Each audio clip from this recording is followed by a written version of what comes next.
Happy Wednesday morning, everybody who is checking in. James Collins, 956. Good morning to you.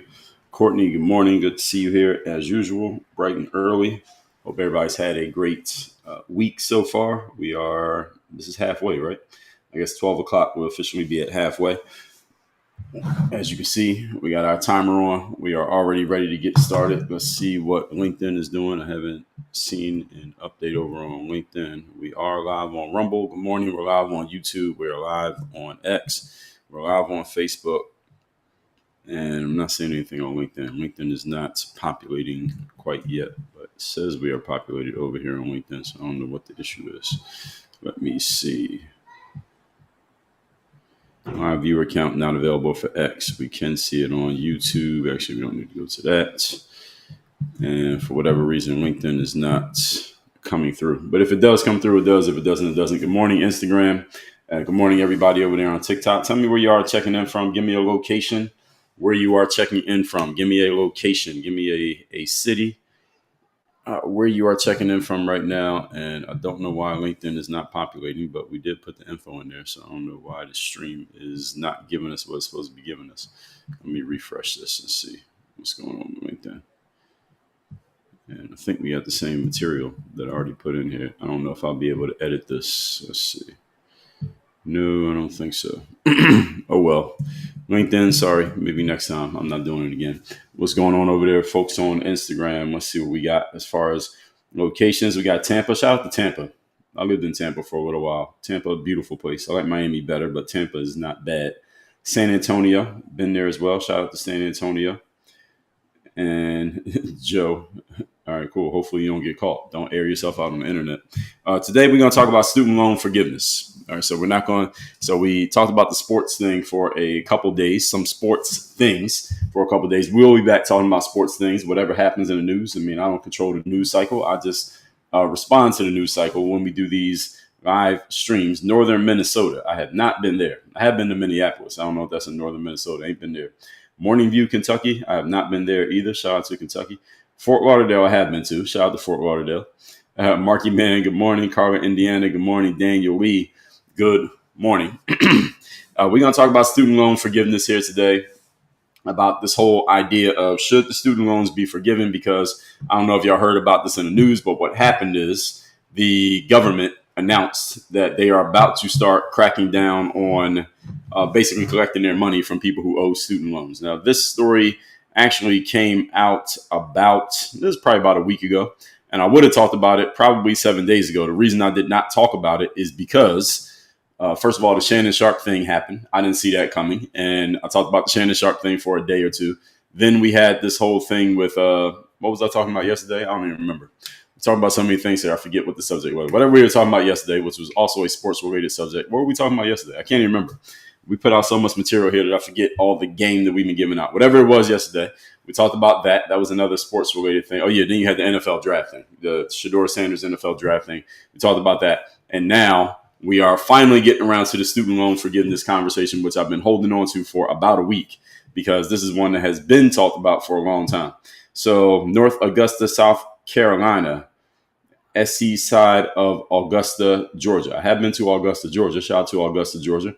My grandmother was living there for some time. North Augusta, South Carolina. Okay. I didn't know there was a North Augusta, South Carolina. Okay. So good to know about that one. Shout out to Daniel Lee. Oh, yeah. Saquon. I forgot about that. Then we talked about Saquon Barkley. Yes. Him visiting the White House. It just happened yesterday. I forgot all about that one.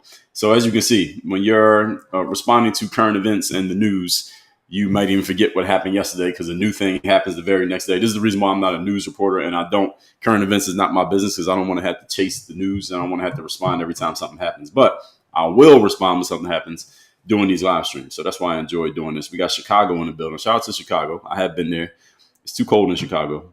But shout out to the people who don't mind it. So what's happened is this woman I see right here about a week ago, this woman named Dr. Allison Wilkes. I do not know Dr. Allison. As a matter of fact, she has me blocked on X. I don't know why she has me blocked.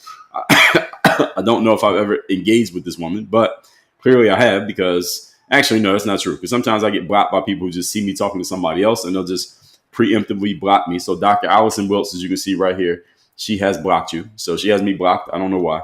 But anyway, I'm reading this because I looked up student loans and this comes up. She says they started calling, actually, that's not the thing I was reading. Demanding that people pay their student loans while canceling payment plans is diabolical.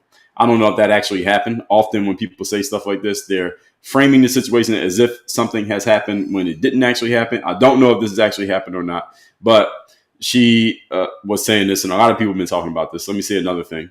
So here's a woman named M2. American Barbie is her name, and she's pro-gun, pro-America, pro-toxic masculinity, anti-communist, and anti-feminist. That's what she says in her profile. She has 200,000 followers. She says, here's what she says. She says, to all the absolute losers screaming about their student loans. So this is a week ago. So again, this flared up about a week ago, and it got pushed off our streaming schedule because of these other things that happened. But this is all happening a week ago. So last week she said this: I'm 45 with a BA in psychology and business, a master's in community counseling, and my PHR certification. What is a PHR certification? Can someone fill me in?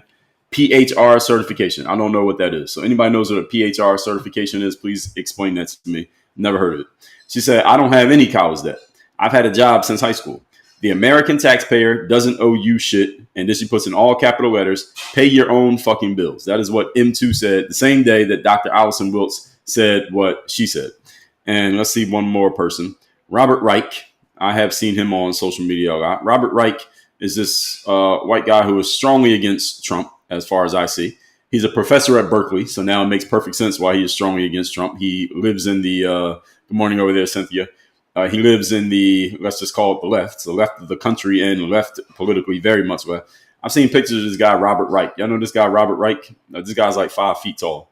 And just interesting thing about him. But anyway, he's a Berkeley professor. He used to be a secretary of labor. Didn't know that. And he has a new book coming out. And he said, this is what Robert Reich said: when student loan borrowers are in default, how does the Trump regime respond? That's a question. He answers his own question by saying, does anybody know what a PHR is? I've asked about the PHR certification. Does nobody know what that is? Maybe we got to go to ChatGPT. They'll help us out.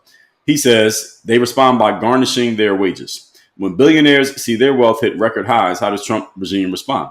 By extending their tax cuts. This is what I mean when I say the system is rigged. So this is what Robert Reich says. Now, are all these things true? Not necessarily, but this is what people do with the whole student loan. John Lefebvre, I don't know if I'm pronouncing his name correctly. This is the last one I'm going to read. He says, I don't understand the student loan issue.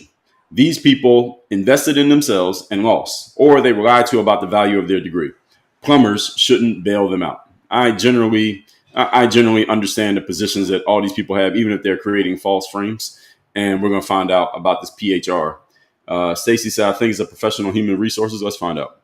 What is a PHR certification? Let's see if you got it right, Stacy. PHR certification is, survey says, professional and human resources. So congratulations, Stacy B11, you got it right. It is a credential offered by the HRCI, Human Resource Certification Institute, that demonstrates a professional's foundational knowledge of HR practices, laws, and regulations in the United States. It's designed for HR professionals who are involved in operational and technical aspects. All right, I'm bored already. But anyway, she has a PHR. All right, so shout out to that woman with her PHR who said, pay your own fucking bills. Let's get into the topic here today. Let me introduce myself. For those who don't know me, my name is Dre Baldwin. Many know me as Dre all day. Former 9-year professional athlete, author of 41 books on 4 TEDx talks. I own this company called Work on Your Game Incorporated. What we do here is we work with professional service entrepreneurs to systematize and scale their businesses to the 6- and 7-figure levels. You can learn more about working with me by going to workonyourgameuniversity.com. That link is in my profile or in my bio on whichever application you're watching me on. By the way, wherever you are watching me, I'm on 7 different platforms right now. As a matter of fact, not 7, 6, because for whatever reason, LinkedIn did not activate today. So without LinkedIn, I'm on Facebook, I'm on Rumble, X, YouTube, Instagram, and TikTok. Is that 6? 1, 2, 3, 4, 5, 6. Yes, I'm on 6 platforms right now. So you may see me looking at different cameras at different times, different lenses at different times. and I'm going to take questions and comments. I do respond to the comments. I do engage with the audience after I get through all my material. So usually I give myself a time limit to get through my stuff because I could talk all day, but I give myself a time limit. So right now I got 44 minutes for me to talk, and then we'll open the floor for open discussion from everybody after I'm done, if I even take this much time. So we're going to do the pros and cons. I'll try to argue both sides of a conversation, or at least I'll make the points of both sides. I may not agree with the point, but I'll at least put the point on the table so that all of you know that there is another side to it, because just like you, I'm human. I have my own opinions as well, but we have to engage with the opinions of people who may disagree with our opinions and see what they're saying, try to figure out why they may be saying it, if there is any validity to it. And then even if we disagree, then we can openly disagree. So let's get to that. So the government says it needs its student loan money back. All right, let's just start on the very basis of taking out a loan. Any of you who's ever taken out a loan, whether you took it from a company, whether you took it from the government, whether you took it from an individual person, we all understand the general concept of taking out a loan is that you owe that money. Any of you has a credit card. A credit card is basically a loan. We don't call it that, but it's basically what it is. The credit card says, all right, you got a credit card here. It has a limit of $1,000. You go spend $900 on that credit card. Okay, now you owe American Express or Citibank or Visa or whoever it is, Apple Card, you owe us $900. You spent $900, you got to pay that $900 back.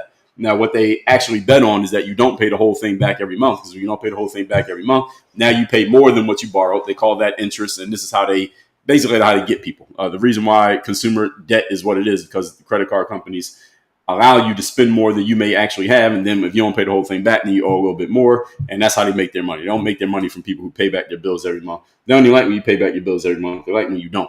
But anyway, when you take out any type of loan, you understand the general concept is I took the money from you, I got to pay you back.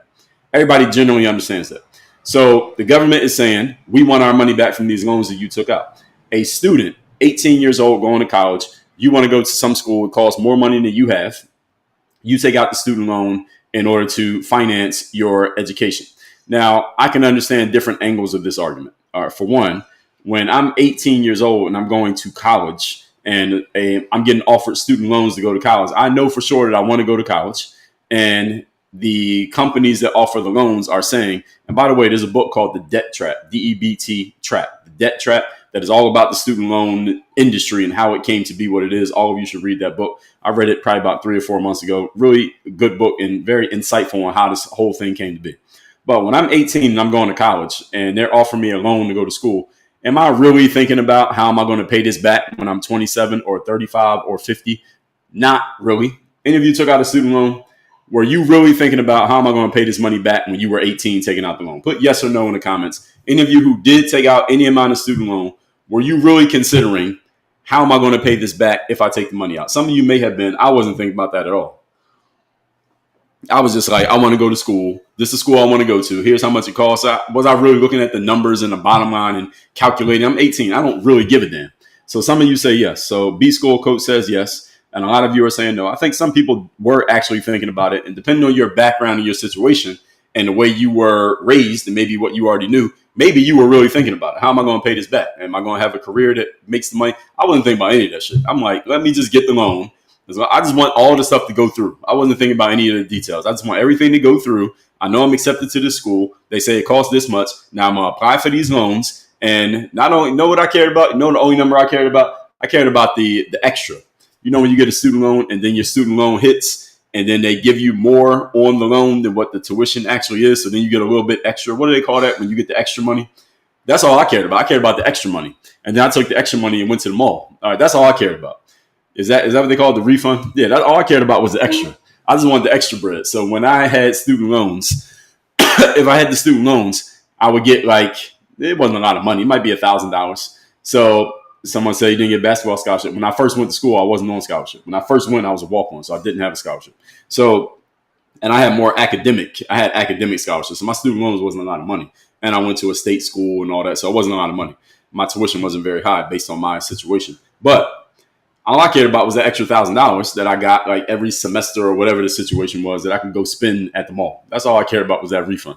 So anyway, I wasn't calculating, am I going to be able to pay this back? Do I need to go to a career track that'll pay me the money back? Some people think this way. And what I find to be a little bit disingenuous is that a lot of people now, when you're 30 or 27 or 50, they're talking about how people won't be able to pay the money back, and they're taking out these big loans, and they don't even know how they're ever going to be able to pay it back. What I'm saying is, if you're 18, 19 years old, you're not thinking about that anyway. Maybe when you're 30, you're thinking about it like, damn, I owe all this money. What am I supposed to do? I got this career that ain't paying me enough. What am I supposed to do? Well, I mean, you did take the money out. And once you become 18 in the United States of America, you are looked at, generally speaking, as an adult. You may still be a kid in your mind, and there are some ways that people can look at you as a child, but generally you become an adult around the age of 18. You do what you want to do. You took the money out, then you owe the money. You take it out, you owe the money. Bottom line, if I just put it in black and white, if you take out the money, you owe it. Now, that's what it is. Now, you might not like how it happened. You might not like the interest payments. You might not like the way that the loan organizations may be a little bit, some people see them as predatory when it comes to loaning people money.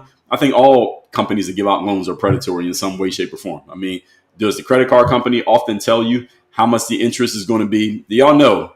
Actually, there's a documentary on, I think it's PBS Frontline. They do a bunch of these. It's on YouTube. And they talk about the credit card industry.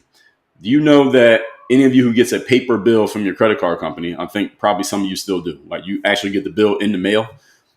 If you get the paper bill from your credit card company, if you actually look through all the papers that they send you, they usually have a chart on there and that says, hey, if you make the minimum payment, it's going to take you this long to pay off what you owe. And they show you the exact amount you owe. If you make the minimum payment of $45, it's going to take you this long to pay it off. And here's how much you're actually going to end up paying, as opposed to the $900 you owe us. You're actually going to end up paying like $4,000 as opposed to $900 if you only make the minimum payment. They show you right there on the chart as a way of kind of helping you out. Let you know what will happen if you don't pay more money on these credit cards that you owe. Do you know the reason why they have to put that in the paperwork is because credit card companies got attacked by the government for not telling you that. They didn't tell you that in the past, and people would just start racking up credit card debt, and they didn't even understand why their bills never went away, because most people are just completely illiterate when it comes to their finances because they don't teach it in school. So you have to learn it on your own. And the credit card companies got basically sued and bullied by the government into having to do that, by the government and by citizens into having to do that. And to this day, most of us get our credit card bills. If you have a credit card, you get it on the internet, and you're not looking through all the documentation that they send you. They just send you an email that says, hey, your bill is $150 minimum, and here's your total balance for it. Thing is, all loan companies are designed that way because they basically keep you ignorant. And the more ignorant you are, as they say, ignorance is bliss. You keep spending money, not realizing that it's costing you more and more money that you may never be able to get out from under because you're paying them on money that you didn't even take out, which is what happens with the student loans. So I understand why people are pissed off about this. And then when you juxtapose that with, now here's the Bernie Sanders and AOC mentioned, that Bernie Sanders and AOC are coming out and saying, hey, you're taking back money from the student loans, or you're demanding your money from the student loans. Why are you not doing this with the quote unquote billionaires, the billionaires out there who are making all this money? Why doesn't the government come after the billionaires and just tax the rich, take more money from the rich? Remember AOC with that dress a few years ago? Let's tax the rich. That will take care of all that. If you just tax all the billionaires in the world and you took a certain amount of money from all of them, they could pay off everybody's student loans. Maybe you're right. I'm not going to do the math on that, but let's just assume that's correct. Here's my issue with the whole tax the rich or take money from billionaires thing, is that if someone becomes a billionaire, there are certain things that they did consciously and intentionally to get to the position that they're in. And it is not the domain of the government or a citizen who is not a billionaire to say, hey, because you've done these things and you put yourself in a position to have all this money, Elon, Bill Gates, Jeff Bezos, it is now my domain to demand that you take a significant portion of what you've created and made for yourself, your money, and you need to disperse it and spread it out amongst everybody else and basically share your wealth simply because you have it. I'm generally against that concept. I'm against the concept of rob from the rich, give to the poor just because they're rich, and give to the poor just because they're poor, because I'm all about self-accountability. All right, self-accountability is a big piece of, Cynthia said my voice is cutting out over here on YouTube. Cynthia, let me know how it is now. The mic's on, so it should be fine. Let me know if you're still having that issue, and we're connected to the right mic. Let me know. I'm not in favor of this concept of take from people just because they have it and give it to everybody else just because you don't have it. Somebody happens to start further ahead than another person, then that means we have to unlevel the playing field so that the person who started at a lower position somehow, some way gets the same opportunity, quote unquote, as a person who started at a higher position. I'm not a fan of that. I'm not. And some of you may be staunch fans of it. I'm not a fan of it. I believe that if I start right here because my situation is this is what I was born into, and you start up here because this is what you were born into, then let's just start running right here. Yes, you're starting ahead of me. You got a head start ahead of me. I'm back here, and I know you got a head start, and you know you got a head start. I don't want there to be any artificial editing of the race just because you happen to start ahead of me. Some people start ahead of other people. Why? Because of their circumstances. That they didn't decide the circumstances, but somebody set them up to be in the position that they're in. So my parents didn't. I wasn't born into a trust fund. I wasn't born with a silver spoon in my mouth. I didn't get a lump sum of money when I turned 18 or none of that shit. Many of you probably had a similar situation. Maybe some of you got something from your parents because they set you up ahead of time. What I say to any adult who's alive now, especially any adult who's listening to me now, especially if you are a parent, if your parents did not give you money when you weren't born into money, and your parents didn't have a nest egg or a trust fund or a college fund for you, and you are a parent now, then don't complain about the fact that other kids' parents did set them up versus yours not setting you up. That does not mean that the government or the world somehow, some way needs to adjust the playing field to make it more even between that trust fund kid and you not being a trust fund kid. Why is that? Because if that was the deal, then we don't need the trust funds. We don't need trust funds at all. Let's just adjust it for everybody and put everybody at the same spot. The problem with putting everybody at the same spot is that we're not all the same. And what I tell parents, today who were not born into money, make sure your kids are born into money. That's how you fix that problem. Make sure your kids are born into money, or if your kids are already born, if you're a parent, that means your kids are already alive. Make sure that your kids can inherit something, whether it's when you die. Let's say your kids are 25 already, they're already out of college. Okay, just make sure when you die, they get something from you. Or if your kids are very young and they haven't gotten into going to school and stuff like that yet, make sure you put yourself in a position to where they don't have to worry about the financial implications of taking out a student loan because mom and dad got to pay for it. That's what your responsibility needs to be as an adult parent, as a parent to this day. It's not, oh, well, other people got it, so that means they're supposed to adjust it so that I can be equal to the people who got it. No. What if you were the person who had it? What if you were the person who had it? Are they supposed to adjust things to make it easier for the people who didn't do the things that your parents did or that you did? Just think about this. Let's just say you have a kid who's under the age of 10 right now. Any of you as young children. You got a kid under the age of 10 and you take my advice, or maybe you're already doing this before I even said it, and you set your kid up to have a trust fund by the time they turn 18. So when they turn 18, they come into $100,000 or $500,000 or $1 million straight from mommy and daddy because you set them up. And or their college tuition is paid for. They go whatever college they want, and no matter how much it costs, it's paid for. You already got the bread. Now, some kid who lives across the street, who's also the same age as your kid, their parents didn't do any of this. They didn't do any of the work. They didn't set their kid up. There's no trust fund for their kid. Their kid really has to think long and hard about how am I going to take out the loans here, or how am I going to pay back these loans? Or at least some point going to have to think about that. Or the parents going to have to take out the loans to pay for the kid across the street to go to school because they didn't do the work that you did. And now the schools say, hey, you set your kids up financially. The people across the street did not set their kids up financially. So you know what? When we're looking at the admissions process, you know what we're going to do? We're going to decline your child, your son or daughter, from coming to the school. And we're going to accept that kid across the street, not because that kid is a better student, not because that kid has a better academic profile or profiles as a better student at our school. We're going to bring that kid into the school and reject your kid simply because that kid has this financial hardship situation that your kid doesn't have. Just on that alone. Everything else is the same. Grades pretty much the same. Background pretty much the same. Neighborhood pretty much the same. Just because that kid has the financial hardship of not having money and your kid has the privilege, quote unquote, of having money, we're going to reject your kid from the school. And that's the school your kid really wanted to go to. That was their first choice school. And we're going to accept this kid. Would you think that's okay? Would you be all right with that? Yes or no? Would you be all right with that? That we're going to disadvantage your kid just because of the fact that you have something and you set your kid up. And we're going to advantage the other kid just because they didn't have anything because of the work that the parents did or did not do. And so I say no. And Lisa said, I want to set up a revocable trust for my son. Someone said, Kako said, Yes, because the privileged kid already has more advantage. Well, Keiko, here's the question. How'd they get the advantage? Keiko said they can pay for other schools. Yes, they can. But what if that's a school my kid wants to go to? My kid really wants to go to UCLA. My kid really wants to go to Harvard, and they can get in. Again, why would you want the disadvantage to go against your kid? Bert Betrue said it is almost never the money about the money alone. No, I'm making a hypothetical situation to help you all understand the frame of the situation, of the hypothetical, to help you understand that if you're the person who has the quote unquote advantage, or your kid has the advantage because of something that you did as a parent to set your kid up to have an advantage. It's not like you did it by accident. You did it on purpose. I want my kids to have an advantage, so I'm going to set them up to make sure they have some money when they become an adult. And now it's being used against you just because you did things to set yourself up for success. How is that being used against you somehow just and fair? And how is that good? How is that okay? I don't understand that being okay. Now, some of you may be saying it is okay because you're not in that situation, and maybe you don't see yourself as ever being in that situation. I am completely against this. That if somebody else is set up to be successful, they're set up to be successful. I'll give you an example. My dad, for example, worked for like 30 years at basically a factory that was basically manual labor. He did it for 30 years. He's retired now, but he did it for a long time.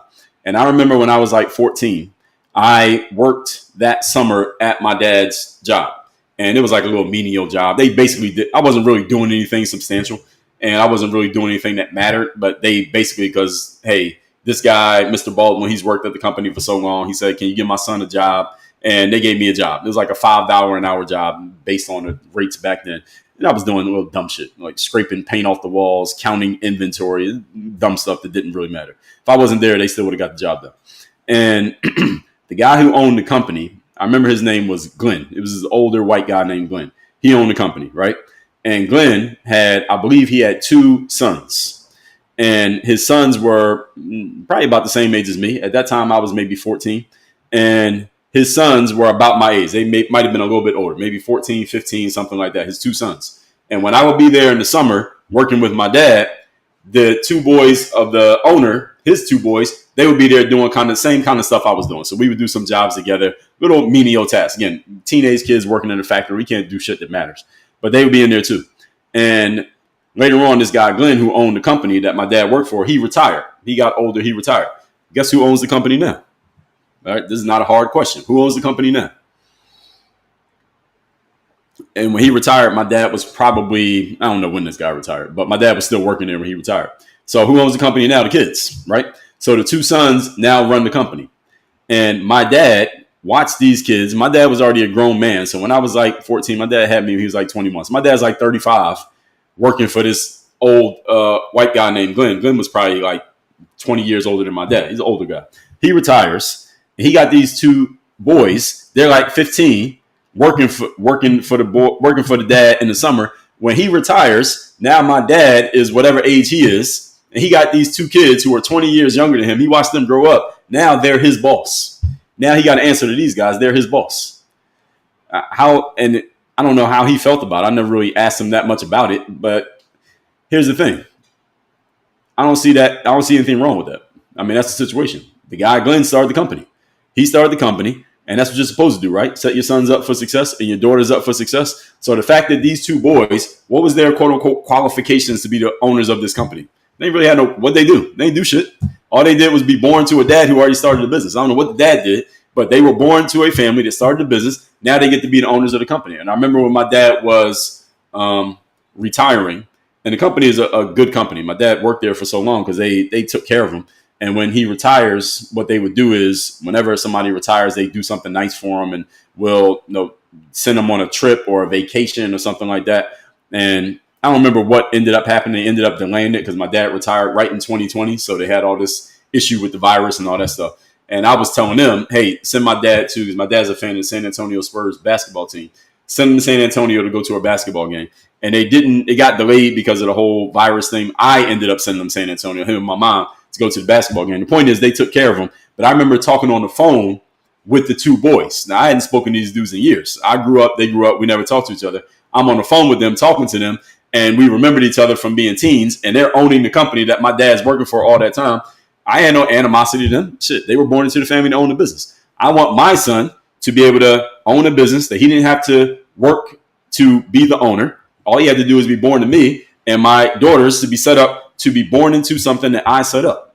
So I'm using all this frame here. I'm telling you all this to say this, that if somebody happens to be a billionaire, quote unquote, the billionaires or the rich, whatever you want to call these folks, and they put themselves into a quote unquote privileged position because of the work that they've done, and their kids are in a privileged position because of the work that somebody did, and somebody else is not in that position, that doesn't mean that something's been done wrong to you, and it doesn't mean that the playing field needs to be adjusted in any way to make it equal between these groups. It's not equal on purpose.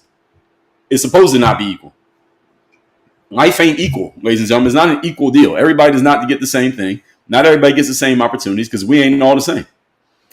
For those of you who are not familiar with me and you're listening to me for the first time, or those of you who heard me before, let me remind you, I am a former professional athlete. And in the sports world, it ain't equal.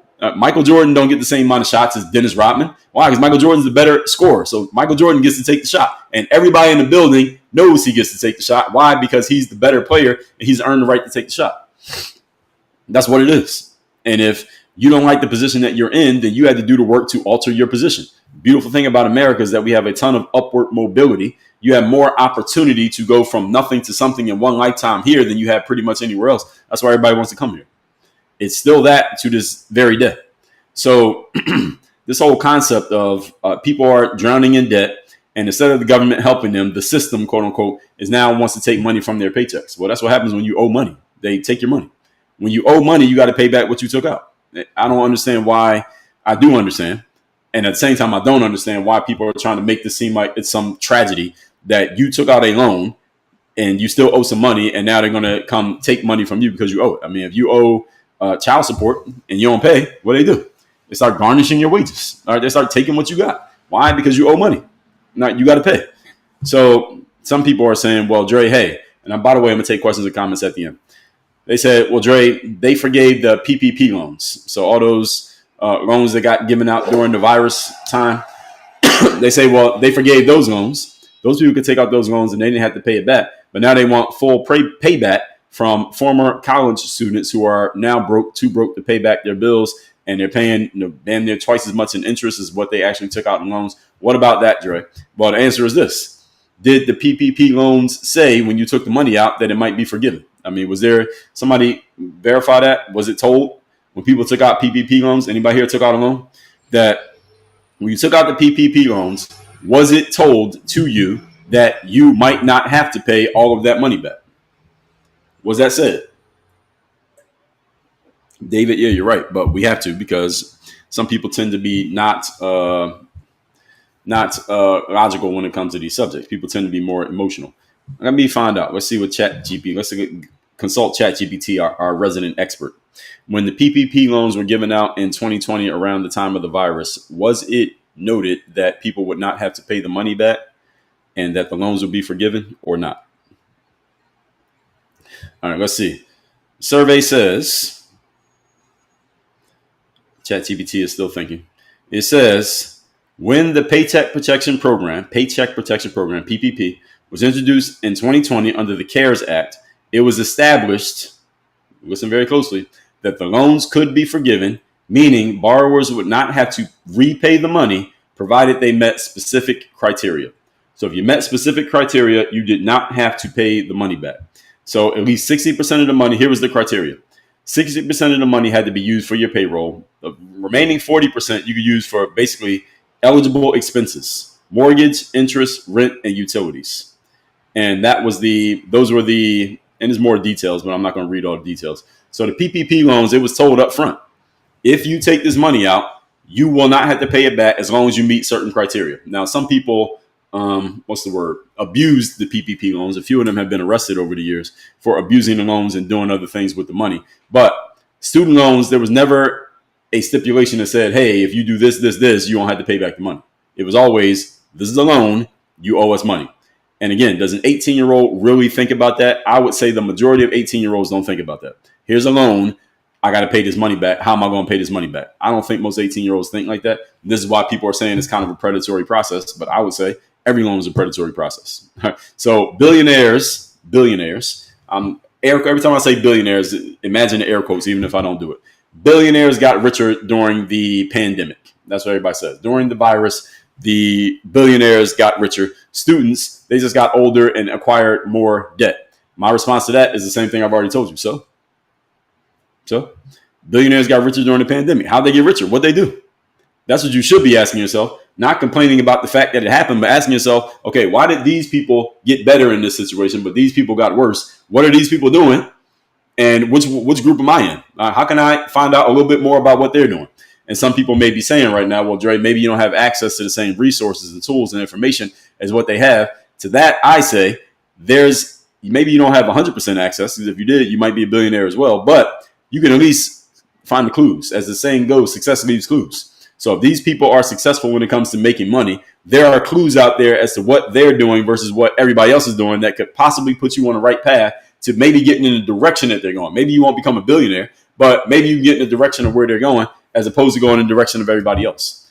And in life in general, when it comes to success, growth, advancement, achievement, accomplishment, anything that has to do with growth and getting better, here's a rule of thumb all you should understand. Most people are wrong about everything that has to do with any of these things. In other words, when it comes to anything you want to accomplish in life, most people have the wrong ideas and beliefs and systems about how to do it. So you should probably not listen to what most people are saying, and you probably shouldn't do what most people are doing when it comes to success, growth, advancement, achievement, and accomplishment. You should look for the outliers, the 2% of people who are doing something different. Those are the ones who actually know. Everybody else is just talking. And the argument is very simple, what people say.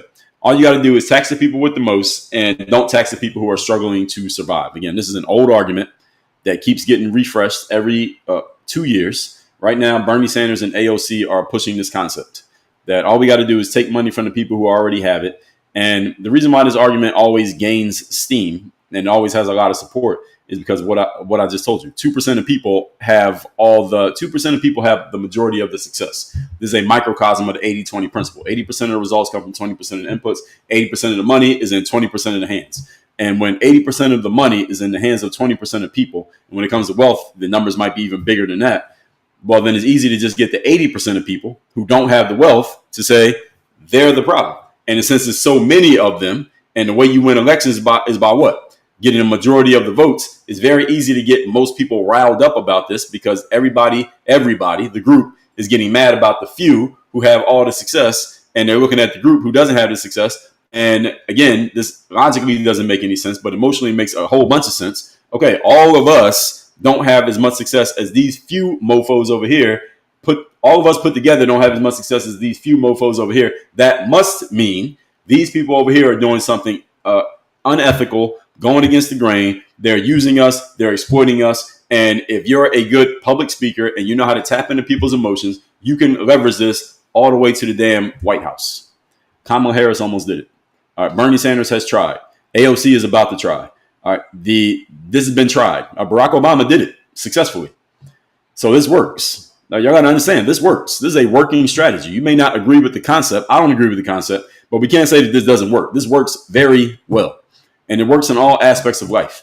If there is a handful of people, and again, 80-20 principle is a rule of human nature.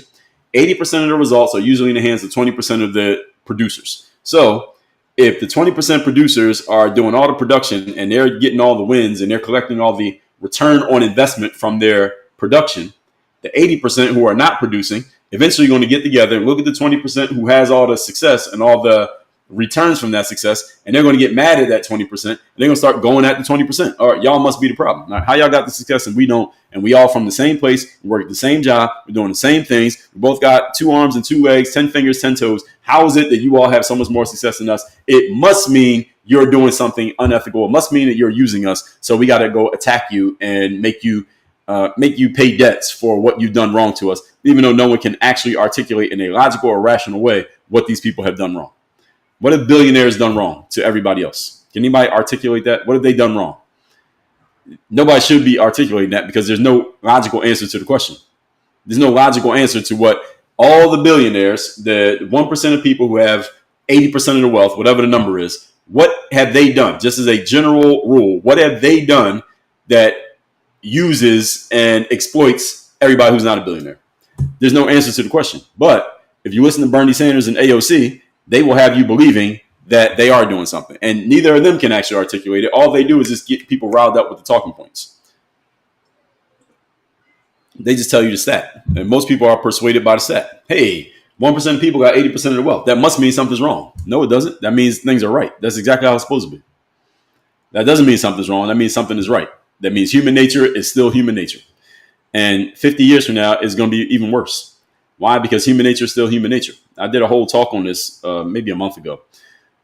Y'all heard the saying, the rich get richer and the poor get poorer. Everybody's heard that before, and it's true. Here's the reason why the rich get richer and the poor get poorer. Because rich people do things that lead to them being rich and staying rich, and poor people do things that lead to them becoming poor and staying poor. Rich get richer and the poor get poorer based on habits, not based on anybody having some secret formula, magic formula to take from everybody else and exploit everybody else. That's not the way it happens. People who are in shape tend to get in shape, stay in shape, and get in better shape. People who are not in shape tend to be in bad shape and they get in worse shape. That's pretty much how it works. People are here. They start off here, and they start going in different directions. And the longer time goes, the further the gap between these people. This is how all of life works. And money is just one example. This applies to all of life. There are no exceptions. So this whole concept of we just got to tax the people who have everything and that'll save everybody else because these people are struggling, so they deserve to be saved. Bullshit. No, they don't. No, they don't. Now, if you are struggling, what did you do that led to you struggling? I guarantee you it wasn't because Elon Musk made you struggle. It's not because Bill Gates exploited you. It's not because Jeff Bezos stole your pot of wealth and all of a sudden now you're struggling. They didn't do it. And just because they succeeded while you are struggling does not mean they did something wrong. What did you do? And see, this is the reason why I'm not a politician. The reason why I can't be in politics is because if I went on the stage and said something like this, my career would be over by the time I got off the stage. It'd be over. You can't win a political election talking like this. Donald Trump can't even talk like this. You don't hear him talking like this. You can't do it in politics because in politics, if you hold your people, the voters, accountable, well, how many people are going to vote for you? Most human beings don't want to be held accountable. They want to be told that I will solve all of your problems. Just vote for me, and everything that you think is a problem, I'm going to fix it. Donald Trump uses this. Barack Obama used it. Kamala tried to use it. Bernie's trying to use it. Every politician you can name at the federal level who's been successful, especially at the presidency, they all use this same frame. You are not responsible for your problems. I'm going to solve all your problems. Just vote for me, and I'm going to fix everything. Just sit back and watch. Now, is that true? No, it's not true. But if you don't use that frame, can you win an election in the United States of America? The answer is no, you cannot. You cannot win if you don't tell people that. This is why I tell you. Another reason why I won't be a politician is I don't like lying to people. You have to lie to be a politician. People are like, well, Trump tells all these lies.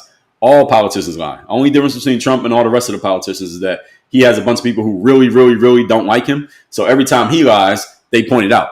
But see, every time Joe Biden or Barack Obama lied, nobody pointed it out because they didn't have a swarm of people trying to make them look bad. They had people trying to make them look bad, but not nearly as many and not nearly as strongly as Trump has. So it seems like Trump's doing more lying than all the rest of them. They all lie. All of them. That's why you should not depend on a politician. Politics in America is designed to tell you that all your problems will be solved. You just listen to me and I'll fix everything. That's bullshit. There are no free lunches, right, ladies and gentlemen. Third law of economics. First law is supply and demand. Second law is diminishing marginal returns. The third law is there are no free lunches, i.e. everything has a cost. If someone's going to solve your problem, you got to pay for that. Any problems you have in life, nobody's going to just come along and solve them just because you went and checked the box at the voting booth. So you think you're going to do that little shit of an effort and all of a sudden somebody's going to solve all your problems? Really? You really believe that?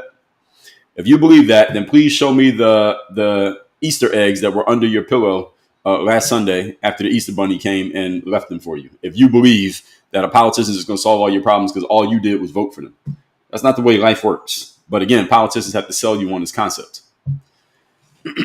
So here's another argument people have about this whole thing. They say, you can't say you care about the economy, then punish people who are just trying to get back on their feet. Now, I say, yes, you can. Caring about the economy does not mean that let's say I'm the system, bend over backwards to save you because of a situation that you, by your own decisions, have put yourself in. Now, again, at age 18, maybe you didn't know what you were getting into when you signed that loan. I get it. Doesn't mean you don't owe the money. And then the career that you get into after you get the loan or after you get the college degree, hopefully you get the college degree, doesn't pay enough money to help you pay back the loan. Now, see, someone who becomes a lawyer or a doctor, there's a reason why these become popular professions, or you go into medical or the legal space. The reason why these are popular professions is not because it's such an amazing job, at least from what I see from the outside looking in. The reason these are popular professions is because at least you know you will have a job. You know there will always be work. You're probably not going to get laid off. I never heard of a lawyer getting laid off. I don't hear about doctors getting laid off. I don't hear about nurses getting laid off. Usually, does that happen? Do lawyers, doctors, and nurses ever get laid off? I very rarely heard about people in these spaces getting laid off. That's not really a thing. But people go into these spaces. Why? Because they know there's always going to be work. You got a pretty good idea how much money you're going to make, and you can pay back your loans. Eventually, it might take you a while, but you can eventually pay the money back. That's the reason why people go into those spaces. It's job security. People go into those spaces for job security, and they just want to be able to pay their bills, make their money, and I know I have a good career, as opposed to doing something like being a YouTuber or a TikToker, which is more about your personal feelings, or being an entrepreneur, which is much more risky. So people go into college, and then their degree does not afford them the opportunity to get a kind of job that can pay back the money that they took out for the loan to go to college in the first place. Why are you mad at the government for demanding their money back? Shouldn't you be mad at college? Why ain't nobody mad at college? This is a question. This is a very good question, as a matter of fact. I'm glad I stumbled upon this. Why is nobody mad at colleges and universities for selling you on the concept of, number one, come to this school, we're going to educate you. Number two, take a loan out to come here because here's how much it costs to go here. Number three, you got the degree in what you decide to major in. And number four, after all of that, the job that you can get with the degree that you got from us does not pay nearly enough to pay back the money that you borrowed just to come here in the first place. Why is nobody holding colleges accountable? Why is everybody getting mad at the government? The government is not the problem here. The culprit is the colleges. Best in Class said government should make colleges affordable. Well, why can't college make college affordable? What's the government have to do with it? Why can't college make college affordable? Why does college have to cost what it costs? You know how much it costs to go to school these days? I remember I was going to go to Morehouse College. I'll tell you a story. Morehouse College is an HBCU. That's a historically black college and university in Atlanta, Georgia. I'm from Philadelphia, Pennsylvania. I ended up going to Penn State. Reason I didn't go to Morehouse, even though I was invited to go to Morehouse, I was offered a 50% scholarship to go to Morehouse. Reason I didn't go to Morehouse is because the tuition at Morehouse, the 50% that I still needed to pay, was so much money that my parents said, first of all, number one, you are not going to get enough loans to pay the 50% that's owed, which means we would have to get the loans. And this is what my mom said to me in her exact words. She said, we will be in debt for the rest of our lives if we take out enough loans for you to go to Morehouse and pay the 50%. That's because of the price of Morehouse, not because of the government. How are you going to blame the government for that? That's because of the school. The school said this is how much it costs. On the other hand, my sister, she was a much better student than I was. She applied herself a lot more than I did. She had a full scholarship. She went Ivy League, full Ivy League scholarship. I don't think my sister ever paid for college, and she got all the degrees. She got a 4-year from an Ivy League. Then she got she got everything. She got a law degree. She got a master's degree. I don't think she has a PhD. She might not have that, but she got everything else. And I think she has scholarships every time she went to school. She went to University of Pennsylvania, and then she went to Stanford. And Stanford's like what they call the Ivy League of the West. All right, now, if you're a super duper student, then you get that situation. I wasn't super duper. I was good. I wasn't that good. Whole point is, it ain't the government. That's the colleges. All right, colleges charge money. They raise the price. Here's the reason why colleges keep raising their prices, because the government keeps giving out money. So if you want to hold the college accountable, then you want to hold the government accountable, that's where you can hold them accountable. Colleges just keep raising their prices because they know the government is giving out money. So y'all remember Kamala Harris with we're going to give $25,000 to first-time home buyers? Y'all remember that farce in the fall of 2024? This is when Kamala was just throwing things out there, trying to get her buzz back because her buzz was falling apart after her first wave of vibes. Remember the vibes when Kamala first took over the nomination and people were like, oh my God, we've never seen anything like this before. Yeah, okay. We saw how that turned out. But anyway, when her vibes died down, Kamala just started throwing out all these things she was going to give away to the citizens if she won. If I win, I'm going to give you this. I'm going to do this. And I'm going to do that. She basically started promising all these handouts that the government, not her, but the government was going to give to us. And people saw through the nonsense for a couple of reasons. Number one, Kamala doesn't come off as she doesn't have the public speaking skill. I've said this many times. She's not a very good public speaker. Barack Obama was amazing. Bill Clinton was great. George W. Bush was great. Biden was, when he was lucid, he was actually pretty good. Donald Trump is very good. Kamala Harris just doesn't have it. And that's why she's not going to win the 2028 nomination, despite what people are saying. I don't think she's going to win it. But anyway, we'll see. And if she does, she's not going to win the election. So if you're a Democrat, y'all in trouble right now. But anyway, Kamala Harris kept throwing out. One reason people didn't buy it is because, number one, she didn't seem genuine. And I just told you all politicians lie. All politicians lie. The key skill to being a great politician in the United States of America is that you have to be able to tell a lie but make it sound like you're telling the truth. You got to make it sound genuine even though you know that you're lying. You want to see somebody who's a master at this? Go watch any Barack Obama speech. He was lying, but he made it sound so genuine that you believed him. Donald Trump is a little bit different. He's not as smooth as Obama. He's much more of a no chaser type of speaker, but he does the same thing. They all do it. Kamala Harris just wasn't good at it. She's a normal politician. She just wasn't good at it. That's the reason why she failed. But anyway, she's throwing out all these things that she says she's going to give out, and people understood. Third law of economics. Well, I just tell you, no such thing as a free lunch. So all these things that Kamala said we're going to give you if she wins. Well, what is it going to cost, Miss Harris? What is it going to cost us, Madam Vice President? Because those things ain't free. You're not just giving them away. That has to come from somewhere. The government ain't got no money, so where's it coming from? The government's $36 trillion in debt. So where's all this free handouts coming from? These tax credits, where are they coming from? Somebody has to pay for that stuff. And I'm saying all that to say this. When she was announcing that we're going to give a $25,000 credit to everybody who buys a house, first-time home buyers, here's what everybody in the real estate business said. They said, if you give a $25,000 tax credit to everybody who's buying a house, all we're going to do is raise the prices of all of our houses by $25,000. We're just going to raise the price. You're giving away $25K for free? Okay. Then instead of selling this house for $150,000, we're going to sell it for $175,000 because we know you got $25,000 in free money from Kamala Harris.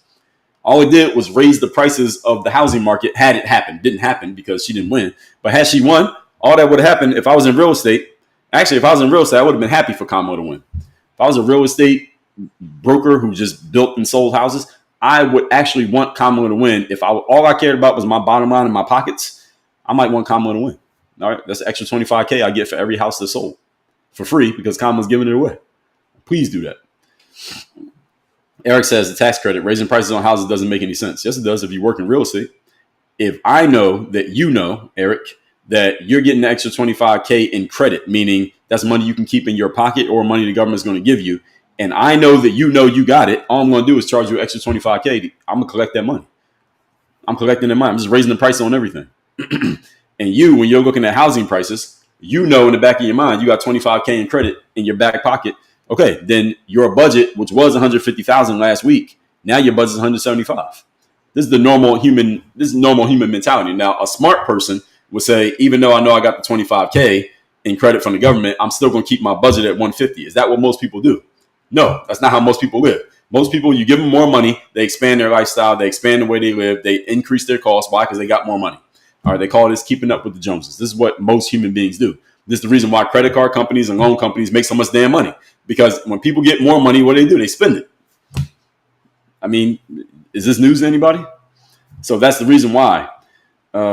Someone said, Valiant said, you can't raise the price on the house. That's what appraisers are for. I can raise the price on whatever I want. If I'm selling it, I can raise the price on the house. If I'm selling a house for $300,000 and I decide to raise the price to $325,000, I don't give a damn what your appraiser says. Okay, your appraiser said it's not worth $300,000. Okay, great, Mr. Appraiser. Thank you for your input. My house costs $325,000. You want it? That's how much it costs. You don't want it? Okay, I'll go find somebody else to buy it. You can raise the price on whatever you want if you own it. Anyway, the whole point here, folks, getting back to where we were. People were promised relief, and now they're getting threats. So the promise of relief, we got to put that back on Joe Biden because Joe Biden started this, right? I mean, or whoever that was that was running the White House during that last 2.5 years. Isn't it Joe Biden who came out with the student loan forgiveness? That was Joe Biden, right? Just make sure my memory is correct. He came out with the we're going to forgive student loans. And now people are coming out and saying, well, now you got to pay back the student loans. Well, elections have consequences, right? And I believe it was Barack Obama who was famous for saying that. Elections have consequences. Donald Trump won, and he's like, no, we're not doing that. Now you got to pay. It's what it is. Just like when Joe Biden won, it was, okay, everybody can come through the border. As soon as Donald Trump won, nobody can come through the border. All right, this is the game. I'm sorry, I don't know what you want me to tell you. So wiping student debt, I understand the argument is it gives people a reset. If you right now, and if you got student loan debt, how much do you owe? Put a number in the comments if you got student loan debt and you owe a certain amount. If you have student loan debt, you would say, well, this gives me a reset. This allows me to start over, and I got a fresh financial balance sheet, metaphorically speaking, because now I don't have to pay back my loans. And if you garnish people's wages, then it basically traps them in the financial cycle of they're making enough money to keep going, but you're kind of running on a treadmill because you never kind of clean your slate when it comes to your finances. I completely understand. Capture, I got a capture from, which of these objects are worn on the head? What the hell is this? These captures over here on TikTok are interesting. Which of these objects can leap? They got a picture of a deer or a goat on here, and I got to choose them in order to, anyway. So anybody got an amount of student loans? Susie said 45 to 50K. I see 10K, 30K, 9K, 46K. 40 below says 129K. What kind of degrees y'all got and from what school? Those y'all with these big numbers. 40 below. What degree did you get and what school did you go to? Mr. Linguini, 46K. Where? Person called Not a Lawyer. What kind of degree you get from what school? Sherry, 9K. Okay, that seems manageable. Brandon, 10K. Seems manageable. Susie said 45 to 50. What degree, what school? Sunny Boy said 1350. You can pay that off. Exalca said 129K. I think you're replying to the other person. P said 198K. 198K? What'd you get a degree in? Being a billionaire? What's your degree in for 198K? I'm assuming you went to a doctor. You became a doctor or a lawyer? That's crazy. 129, 198K? That's crazy. That's a lot of money. Kelly said husband has 75K. He's an engineer. Okay, now, good thing is, Kelly, I'm assuming, I don't know your husband or you, but he's an engineer, which means he's employed. Engineers ain't going out of, that industry ain't going away. And I bet he makes enough money that he will actually be able to pay off his loans. Maybe not this year, but he will be able to pay them off because he has consistent employment. Did I forget PPP? I didn't take out any PPP loans. I should have, though. Knowing what I know now, maybe I should have took them out. 20K West Virginia business. Okay, that's not bad. 20K ain't bad. Now, it depends on what you do with that degree, though. PA school. What's PA school? 60K per year. Nursing, 50K. UT University. Military, pay my debt.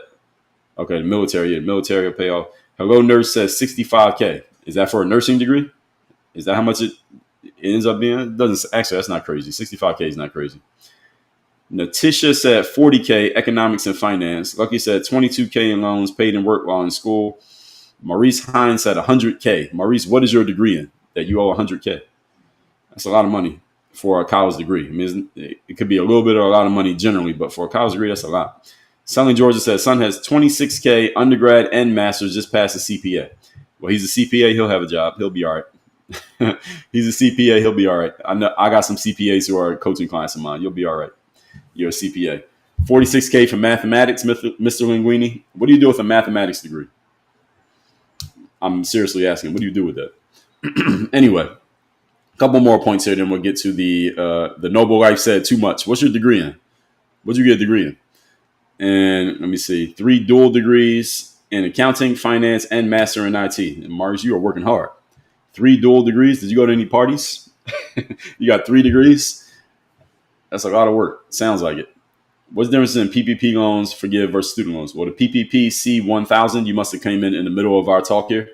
PPP was noted by the government that it would be forgiven as long as you met certain criteria. That was never noted by the government when it came to student loans. That's the difference. James says, some of you people making me hug my wallet with the amount you owe. Yeah, that's a lot of money some of you got. Dr. Keisha said 190,000, doctor of occupational therapist. Okay, so you got a doctorate and you're an occupational therapist. Well, Keisha, one thing I'm sure of is you got a job, right? You're an occupational therapist. There's always going to be work for you. So you're all right. You'll be all right. No, you'll pay it off. Might take you a bit depending on your plan, but you'll pay it off. You got it. All right. P said I owed 98,000 and the interest was 88,000. Consolidated, as I was told, I had to consolidate for the forgiveness. Yeah. So did you get it forgiven, P? You owed 98. Your interest was 88. So what ended up happening? Did you end up getting it forgiven, or what? Did it get canceled when Trump came in, or what? What's your status? So I'm interested in those of you who were told your loans would be forgiven under Biden, but then Trump came in, and now are they saying it's still forgiven, or did they just reverse course on you? What ended up happening? P said nothing. So your loan is forgiven or what? Is your loan forgiven? How much do you owe now? Not a lawyer said her job is completely dependent on Medicare reimbursement. Well, you're going into some details that I may not know about, but maybe you're right. Interest was not forgiven under Biden. Is that true? Somebody co-sign that? I'm not paying for someone else's college when I had to struggle to pay for mine. See, that's one of the arguments. P said no.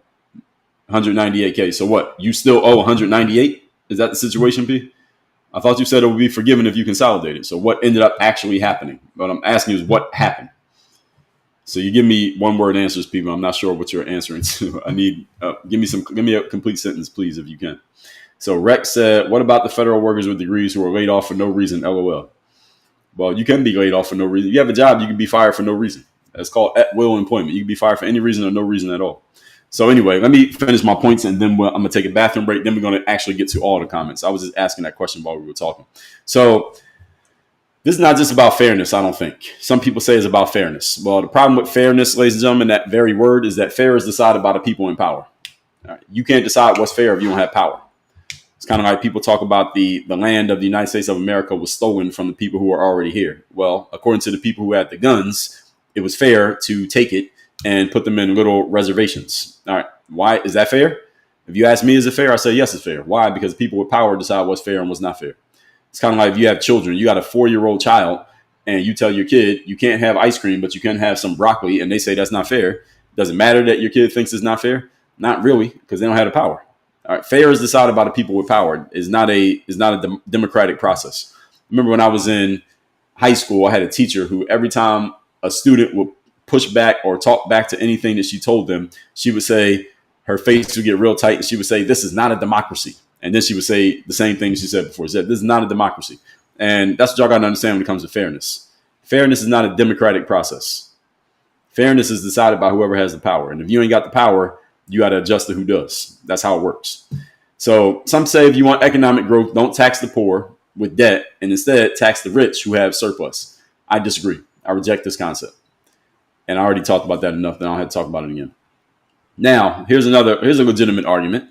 People say, in 2009, Obama bailed out all the banks.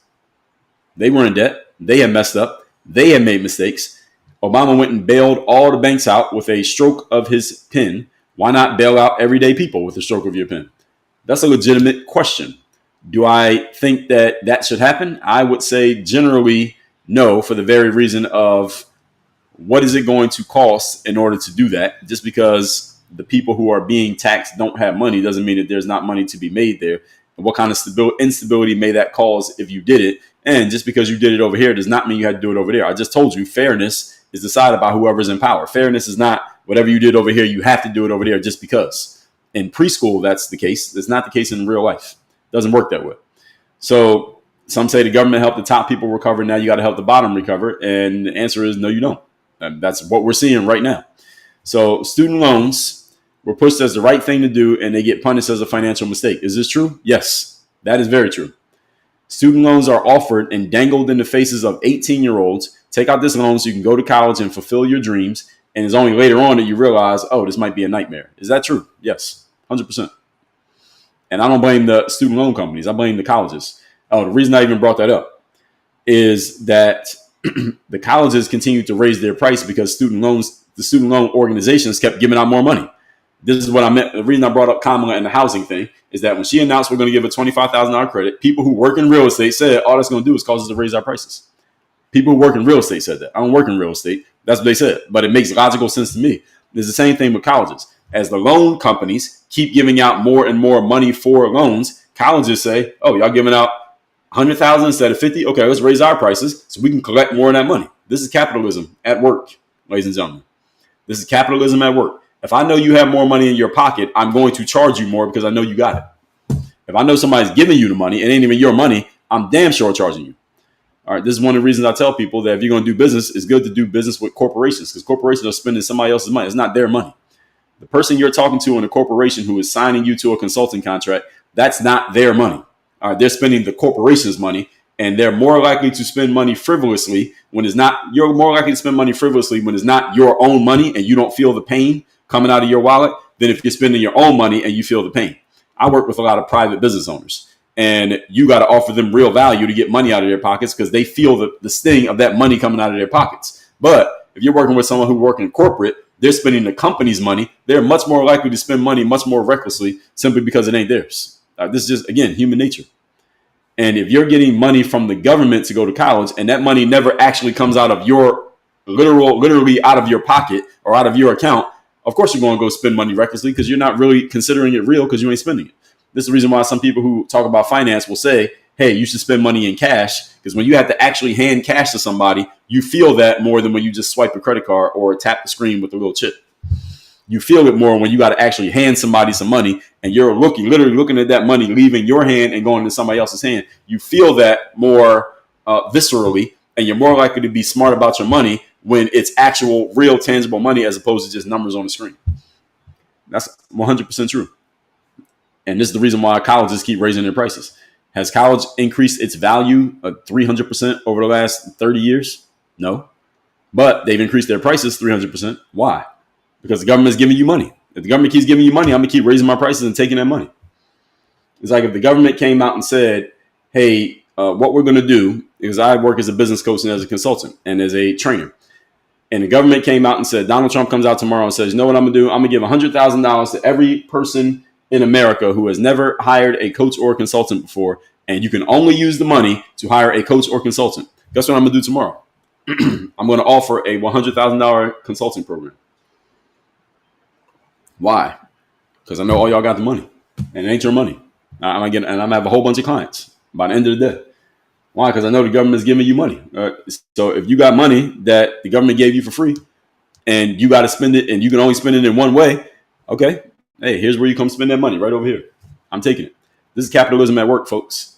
And this is not something you should be mad about. Now, I'm not knocking capitalism. I am a registered capitalist. All right, you want to know my political leaning? I just told you. I'm a registered capitalist. What you need to do is what I just explained to you. You need to get on the right side of the equation. You can be on the other side too. I'll buy things too. But you got to also be on the other side of the equation so that some of the money getting spent is going into your pocket rather than just coming out of your pocket. That's the problem that a lot of people have, is that you're only on one side of the equation where you're doing all the spending, but you ain't doing none of the earning. Understand, money's being spent. Why don't you put yourself in line with where the money's being spent so you can make some instead of just complaining about the fact that you're spending money? That's all you got to do. Now, that requires some risk. Again, I told you, no such thing as a free lunch. All right. The definition of an entrepreneur is a person who runs or starts a business venture while taking on greater than normal financial risk. Most people don't want to deal with the risk, and then they complain when they don't get the upside. Well, if you don't take the risk, then you don't get the upside. These billionaires, Elon Musk, Jeff Bezos, Bill Gates, name somebody else, Oprah Winfrey, these people are all billionaires. Beyonce, allegedly, all these people who are billionaires, guess what they did? They took a risk. They all have taken big financial risks, and that's why they're in a position to have so much financial upside, because they were willing to take the risk. You ain't willing to take the risk, you can't complain about the fact you don't have a reward. I mean, what are we doing here? All that said, folks, let me take a quick bathroom break, and then we're going to open up the floor for discussion. We got about 45 minutes for discussion. Let you listen to, I got to be careful what I play here on my, yesterday I was playing something from, what was that I was playing yesterday? It was, I can't remember what it was. It was, what's the man's name? Chris Carter. More than about anything else. Today I'm going to play something from my own podcast. It means understanding the thought process going on in the mind of your prospects, customers. Give me 60 seconds. Let me take a bathroom break, then I'm open the floor for conversation. Right back. The better your marketing will convert. Converting just means getting people to take whatever action you want them to take. And conversion does not always mean buying. Conversion just may mean somebody signing up for your email list. Like I just told you, go to workonmygame.com, get on my email list so you can get my emails. Because then you can also market to people through email.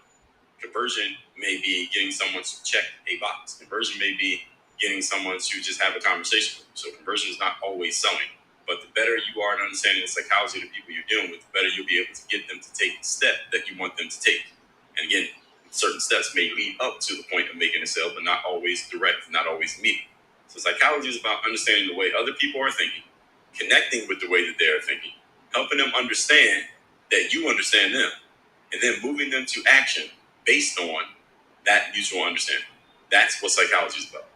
Think about your best friends and the strongest relationships that you have.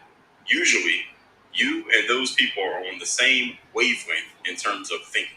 Doesn't mean you have to agree on every single thing, but you're on the same wavelength. You are psychographically aligned. I talked about this through the whole episode. Just 3242. I did a 2-part series on psychographic alignment, and it was just a few weeks ago. So if you didn't catch that one, make sure you go back and catch that episode, understanding about psychographic alignment.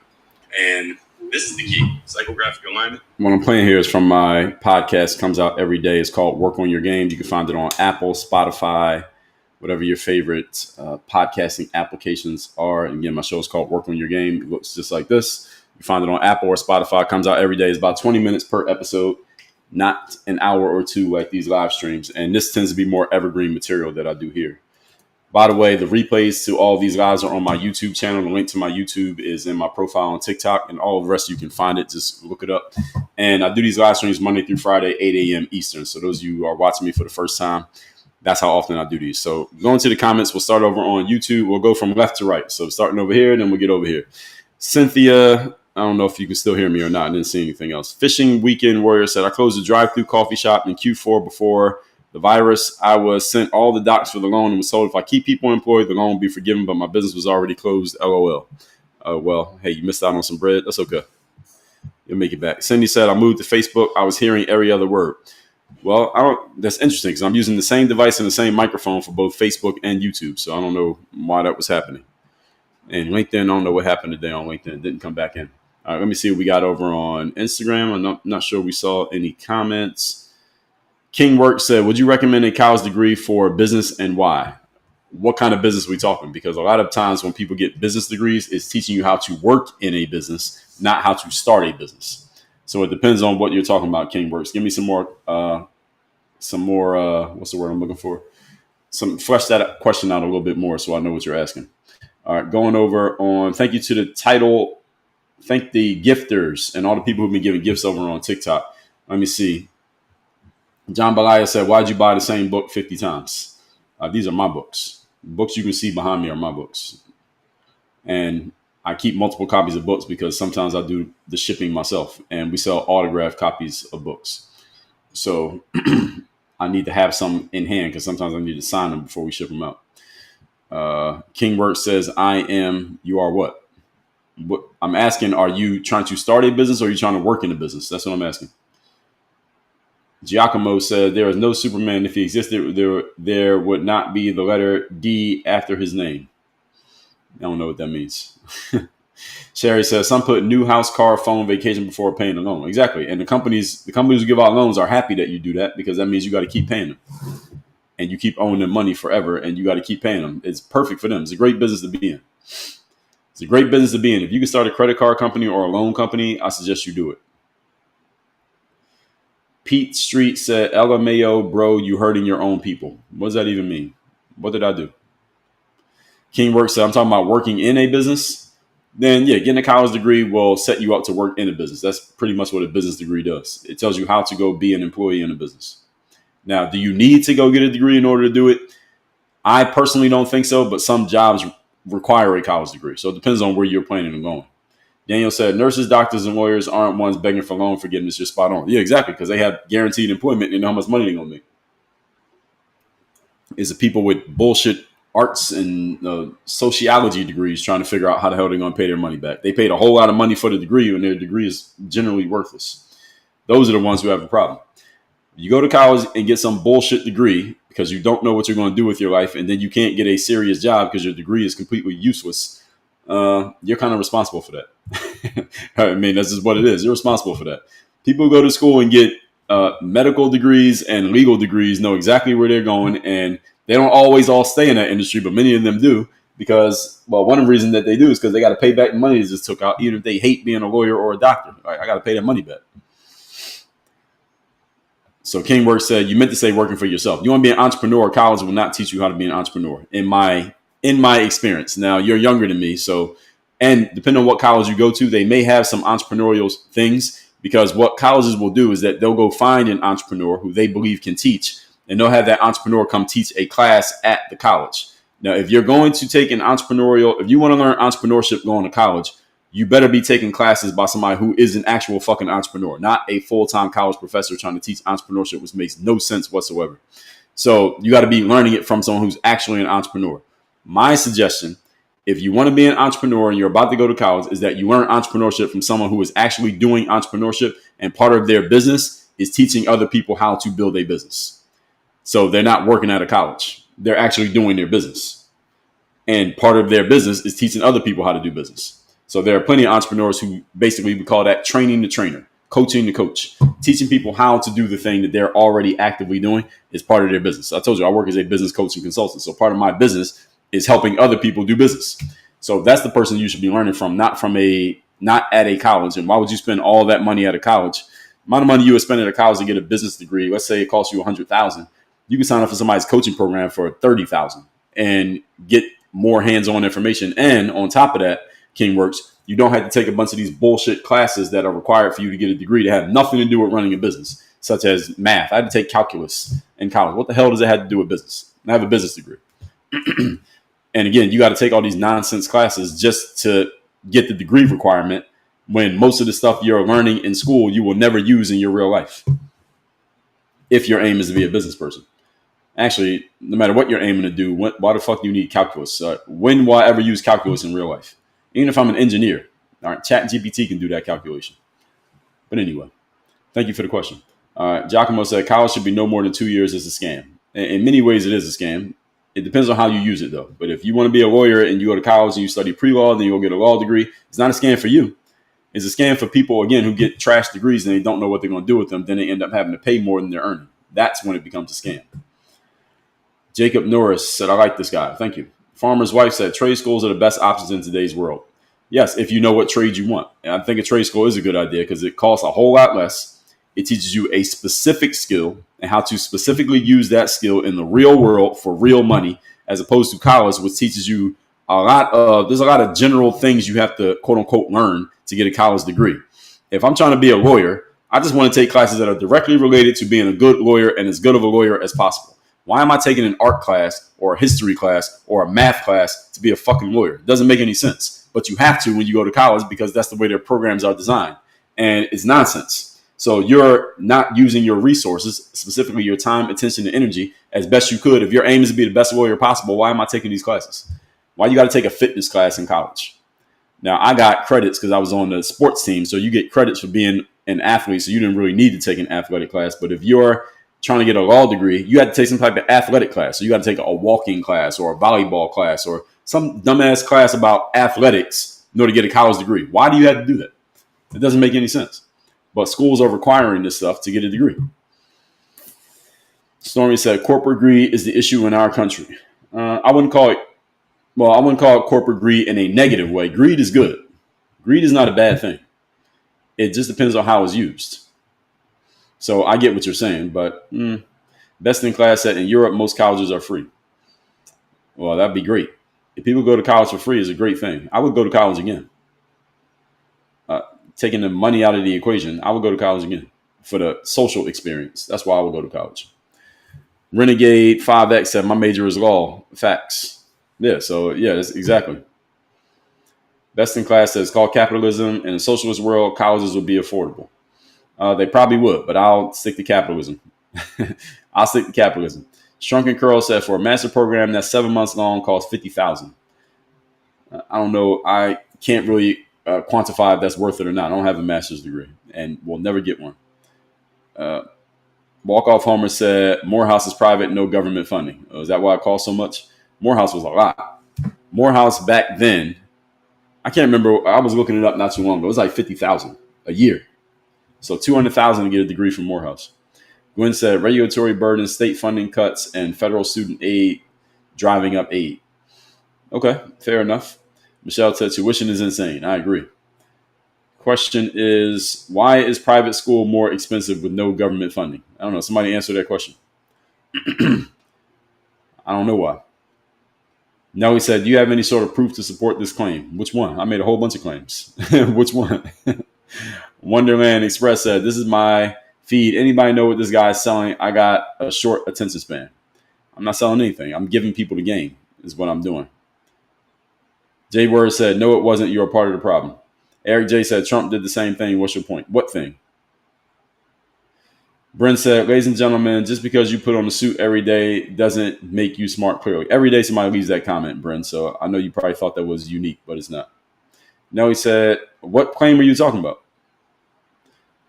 Bree said, you're talking like a Penn State guy. You're obviously a Saquon Barkley type dude. What does Saquon Barkley have to do with anything we're talking about here? Let's see. Covenant Thought said he didn't want to talk about the 1%ers getting their PPP loans forgiven. Anybody can get their PPP loans forgiven if you follow the criteria. Not a lawyer said Barack was the worst. All right, so we got some conflicting opinions here. Farmer's wife said Kentucky has income-based college degrees with work programs to help with daily expenses. If you go to a school that's in the same state in which you live, you get a much better deal. Now he said, cruising through lives on your live right now. So I'm getting a bunch of passive-aggressive comments, but nobody's telling me what actually you disagree with or what I got wrong. All right. What did I get wrong? Anybody disagree with me? What did I get wrong? Eric said, costs us less than corporate bailouts and tax decreases for billionaires. What do you mean? I need a little bit more. Best in Class said, I don't know why I'm on this live listening to this guy. Yes, you do, because you like it. That's why you're still here. That's why you keep commenting. Sherry said, if college is free, kids will take a 4-year vacation. Most don't even use their chosen degree. Well, Sherry, did you go to college? I went to college. It was a 4-year vacation. It was fun. But I did do some work. I spent most of my focus in college was on partying, girls, and basketball. Not particularly in that order, but those were the top 3. Victoria Lynn, thank you for the rose. Kamish said, very few people qualified to get in a home due to their credit score. Yes, well, you saw what happened in 2006, right? Now he said, people already can't afford houses. Why would they just keep them unaffordable? Well, it depends on who you are and what you're selling. All right, so we can't just say that as a general rule. If I sell $1 million houses, I'm not trying to sell them to the average person. I'm trying to sell it to a person who has $1 million. Daniel said, real estate bubble going to burst. Yeah, so right after that, there you go. Lucky Chick said, I'm a real estate investor. I agree with what you're saying. Home ownership and rentals more expensive. Yes, exactly. People who know the real estate game know exactly what was going to happen. The prices will go up because they're giving away money. If the government gives away money for free, the prices will go up. That is the way it works. And Valiant already addressed that question. C1000 said, Clarence Thomas Jr. You talking about me? Is that a compliment or a criticism? Clarence Thomas is a very successful man. Victoria said, as long as the loan doesn't exceed the appraisal, not a problem. Well, again, I don't care what the appraiser says. If I'm selling a house for $10 million and your appraiser says it's only worth $8 million, okay, great. I'll shake your hand. Thank you for coming, and I'll go find somebody who is willing to pay $10 million. That's the way the market works, folks. The marketplace means you just need to find a buyer for what you're selling. There's a buyer for every product. The general public does not have to agree with the price that you're selling something for. Only one person has to agree to make a sale. If you're selling real estate, you're selling a house, you only need one person to agree with your price. Everybody doesn't have to agree. The appraiser doesn't have to agree. The government don't have to agree. I only need one person to agree to that price of $10 million. I will sell the house for $10 million. You ever seen one of those real estate reality shows? This is exactly how it works. The real estate agent gets a listing, and the seller says, I think this house is worth $10 million. Then the agent goes out and tries to sell it to a bunch of people, and they all say, I'll offer 8, I'll offer 7, I'll offer 9.5. And then the agent goes back to the seller and says, the best offers I got are for 8 and 9.5 and 7. And the seller will say, I don't care about that, Mr. Real Estate Agent. Go get me a buyer for $10 million. They'll go demand they go get a buyer for $10 million. And the agent has to go back out there and find a buyer for $10 million.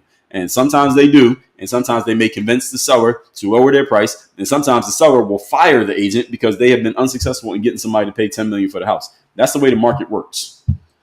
Nobody give a damn about an appraiser. Anyway. Sherry said, no one 15, 20 years ago was promised their loans to be paid off.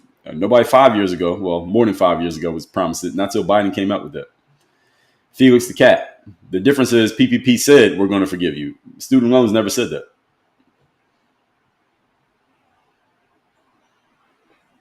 Valiant said, I don't think any of you have built the house. If the house is more than the appraisal, there's more than one appraiser, Valiant. You don't know what you're talking about. You don't understand marketing and sales. It's not about building a house. It's about selling a house. Lucky Chick said, I had to pay my student loans. It makes people responsible for their actions if nothing else. That's correct. China said paid off several years ago. IMU said the debt isn't the problem, it's the crippling interest. Yes, exactly. Again, that's why, and you want to start a business, go start a loan company. That's where the money's at. Rebel Mellow Yellow said, I don't have student loans. Will they give me $50,000 for a reset? They might. Go put in the paperwork. Go apply. They might. They working, do anything with the government. It takes forever to get to for everything to go through. So you can try. Matt Briere said lowering interest rates would be better. Well, maybe. Farmer said not fair to people who sacrifice and paid loans. Yes, that's one of the arguments people have. Susie said mine are parent plus student loans for 2 kids. Is parent plus a type of loan? I never heard of that. Ray said I guarantee they don't use them degrees.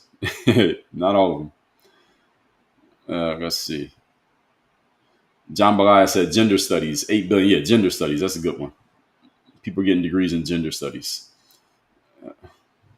Let's see. Not aware said engineers don't even need a degree. That's crazy. Is that true? I didn't know that.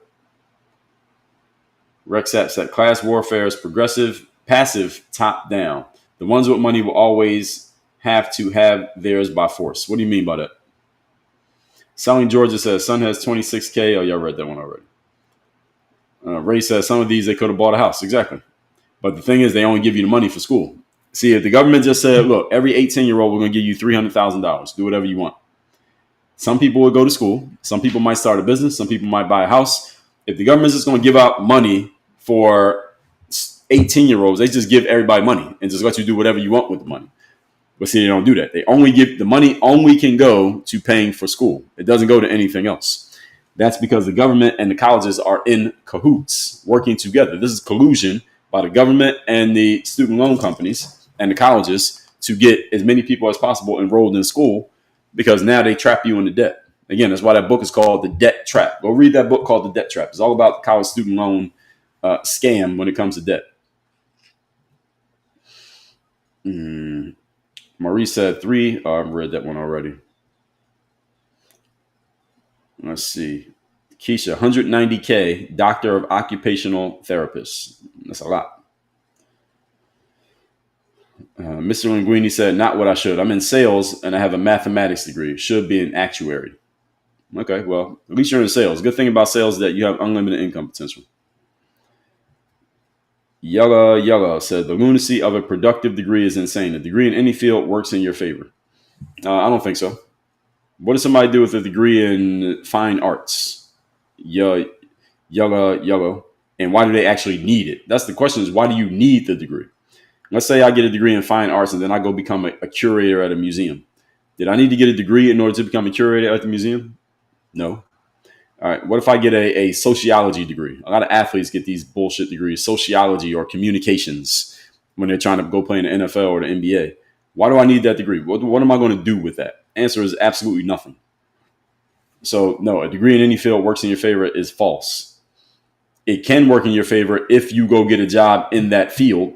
But on top of that, you might not even need the degree to get the job. So what was the purpose of getting a degree in the first place?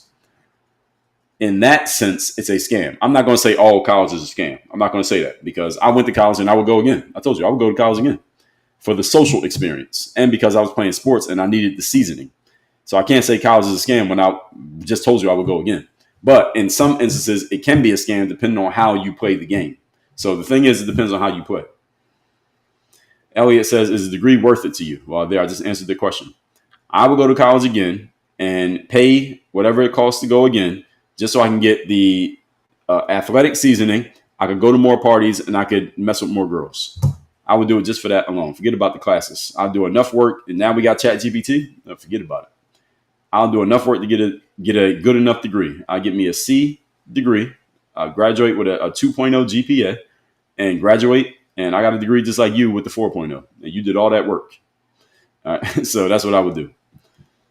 Lucky Chick said, my husband went Army Reserve. They paid for his. All right, great. Shep said, I found out this is real. I thought it was AI. Why do people keep thinking that my live streams are AI? Can somebody put in the comments, why do anybody think that this is AI?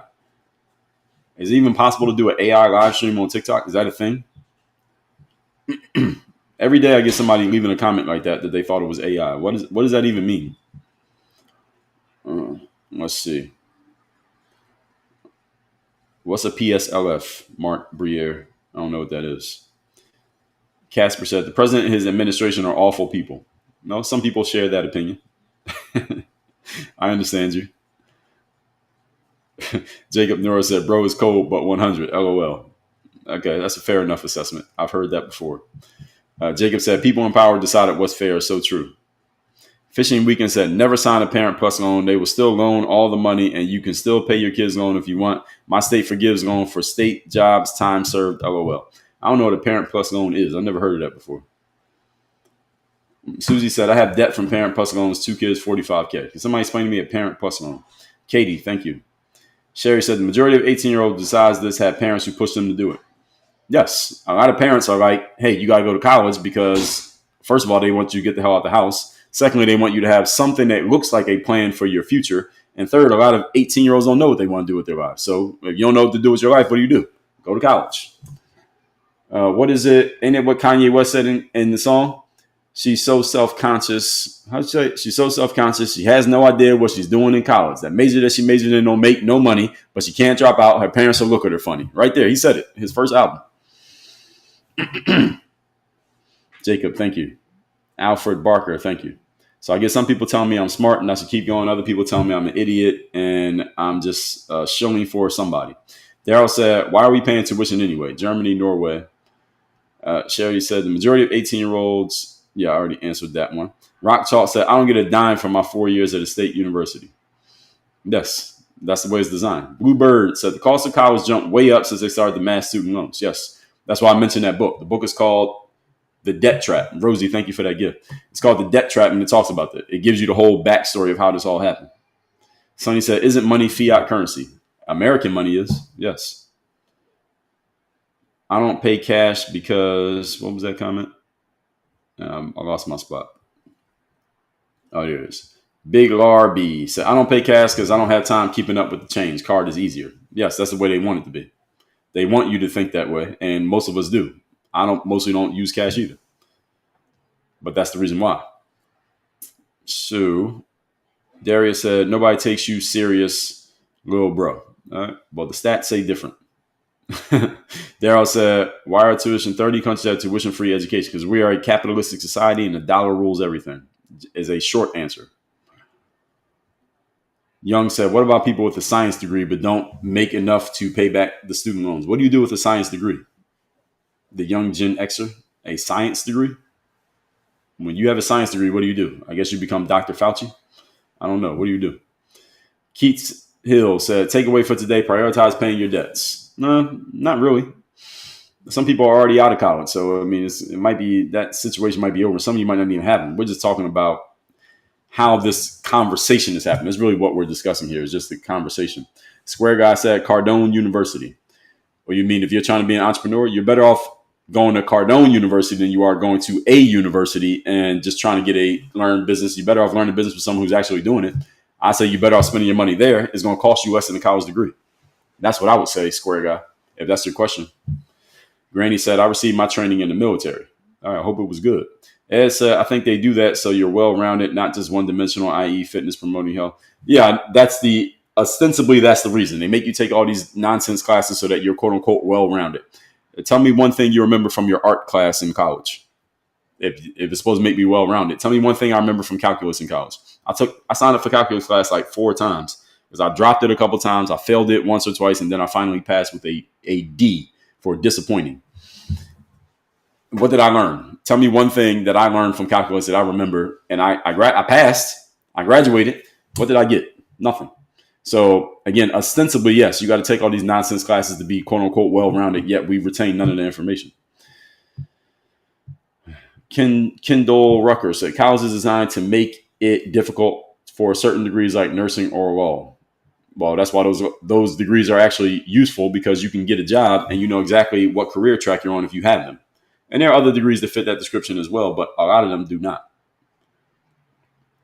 Clark Griswold said, are you an attorney? I usually get that one every day too. I am not an attorney. I just play one on TikTok. So every day somebody asks if I'm a lawyer. Every day somebody wonders if this is AI. And every day I get half the people telling me that I'm an idiot and half the people telling me that I'm great. AC said, I mean, the suit is clean as AF. Thank you. I appreciate that. Boss Hog said, I got mine forgiven. So how did some people get forgiven and some people didn't? What happened here? Jiminy said, taking dumb college guys like having to subscribe to Bravo Network if I want ESPN. Yes, good example. Perfect example, actually. They bundle all the shit together, so you got to take, for the things you want, you got to take on the bullshit. Yes, that's exactly what happens. Shrunken Curl said, there are scholarships for undergrad and grad schools. Don't listen to people that tell you not to get your education. Shrunken Curls, going to college is not equal, quote unquote, education. It just means that you went to college. Education, the etymology of the word means to bring out from within. The American educational system is all about inputting material to you, not bringing material out of you. So the educational system in America is actually oxymoronic. It's oxymoronic when it comes to the actual etymology of the word education, because it's not bringing anything out of you, it's putting things into you. And you prove that you are a good student by regurgitating what was given to you. That's not what education actually means. I get what you're saying, but that's not what it means. Marky said, most homes close for more than the asking price in California. Yeah, of course, because if you get multiple people who want the house that you're asking for $10 million, the appraiser said is only worth $8 million, you might end up selling it for $12 million because you got people who want the house and they start bidding against each other. So again, people who understand marketing and sales understand that the appraisal doesn't mean shit if I don't want it to. Young Gen Xer said, Parent Plus is a new loan type. I figured that because if they had that when I was going to college, maybe I would have went to Morehouse. I would have got the Parent Plus loan, whatever that is. Not a lawyer said, my dad's an engineer. You need certifications, not a degree. Okay, there you go. That makes sense. Jenna said, I want another degree. I'd go again. Although the master's I want is $70K. Jenna, why do you want that master's degree? What are you going to do with it? What will it do for you? Is it, I hear people talking about going back to college, and usually it's because maybe the career you're in, you can get to a higher pay grade, or you're trying to get a completely different job. But what's your reason, Jenna? Jay said, I work in financial compliance with no degree. 100% recommend one for any professional field. He put professional in quotations. Why do you recommend it? What's your reason, Jay? Let's see. We almost caught up here. James said, that's just someone leaving an ignorant comment, probably a kid. That's okay. The internet's the internet. We got to take the good with the bad. Tigger said, because you are so well-dressed, speak well, and don't put much emotions in your speech. Yes, that's just my style. So I guess I should have got a law degree. I should have been a lawyer. No, probably not. From what I hear about being a lawyer is a whole bunch of paperwork. It's not Matlock. It's not Law and Order. I wouldn't want to be a lawyer. Susie says, parents get a loan for the kids who can't get enough from the government. Kids have their own loans. Is that what the Parent Plus is? Yeah, I mean, my parents said they didn't want to get the loan because it would have been too much money on their backs. Fishing Weekend said, I got one for my daughter in 2007. Well, I started college in 2000. I started college in 2000, graduated 2004. Loan counselors push the Parent Plus loan. Half of the college debt goes directly to the parents. There's no way out of it. Yeah, see, that's the issue. So I guess it isn't new. Maybe they changed the name. But that's exactly what my parents said. They said the loans that we would have to take out, son, are too much for us, and we're never going to be able to pay those loans back. And my parents didn't want to get into the debt required to supplement the debt that I would have got. So they said, you pretty much can't go to Morehouse because you ain't got enough loans and you don't have enough money. So that was the end of that idea. Mr. Ohio J, I'm late to the party, but I like your lives. Very informative. Thank you, sir. YIG said, is getting an MBA worth it? Well, you're asking the wrong person. I don't have an MBA. But somebody who has an MBA, answer the question. Is getting an MBA worth it? I would generally say YIG, even though I don't have an MBA. The answer is it depends. It's like asking, is moving to Miami worth it? Well, it depends. Why are you moving here? It's like asking, is wearing a suit worth it? Well, why are you wearing it? It depends on what you want to do with it. So that's really the general answer is that. We don't have enough information, YIG, to really give you a better answer than that. You give us some more context, then maybe I can give you a better answer. Jenna said, protect endangered animals and be a scientist. Art class, heck yeah, flying buttresses. So Jenna, are you serious? You need to go get another degree to be a scientist and protect endangered animals? Are you seriously making that comment or are you joking? CD Legacy, maybe best to go reserve and let them pay for it. So I heard many people have said this. They said they went military and the military paid for your education. So a lot of people go military just to get that, I guess, free education paid for. I get it. So Mr. Ohio says that no D stands for did it. Yeah, exactly. I did it. D stands for degree. D stands for degree. That's what I got out of it. That's correct. 6Pete said the government made parents take out Parent Plus to fund their children's education. Yeah, exactly. Which is why my parents said they ain't doing it. At least my parents are smart enough to not put themselves in that debt for me to go to Morehouse. I would have got a different experience at Morehouse than I got at Penn State. But either way, I ended up with a degree, which was the ultimate. That was their desire. They want their kids to get degrees. User said, is 50 years fair for Carmelo? You talking about the kid in Texas? I don't think he's going to get 50 years, even if he gets convicted. If he gets convicted, the worst of the worst, he might end up with 20. I don't think he's going to get 50. Anna says, sorry, I'm late. Are you for or against student loan forgiveness? I'm not for your loan, your debt. Generally, I'm not for it, Deanna. So we're on the same page. Generally, I'm not for it. But I understand the arguments of people who want it forgiven because there are some legitimate arguments. I don't agree with those arguments, but we can't act like that they don't have a legitimate reason to believe it, which may not be based in logic, but it can be based in emotion. And you got to understand, most human beings are driven by their emotions, not by their logic. Because if everything is based in logic, then a lot of things in life would be different. Bernie Sanders wouldn't exist if everything is based in logic. Barack Obama wouldn't exist if everything is based in. Donald Trump wouldn't exist. All the politicians you know would not be in power if everything is based in logic, because all of them got to their positions of status through triggering people's emotions. If everything is based in logic, the people running the government would be people like Elon Musk. Elon Musk is not very emotional. All right, it'd be people like him running the government. People like Bill Gates would be running the government.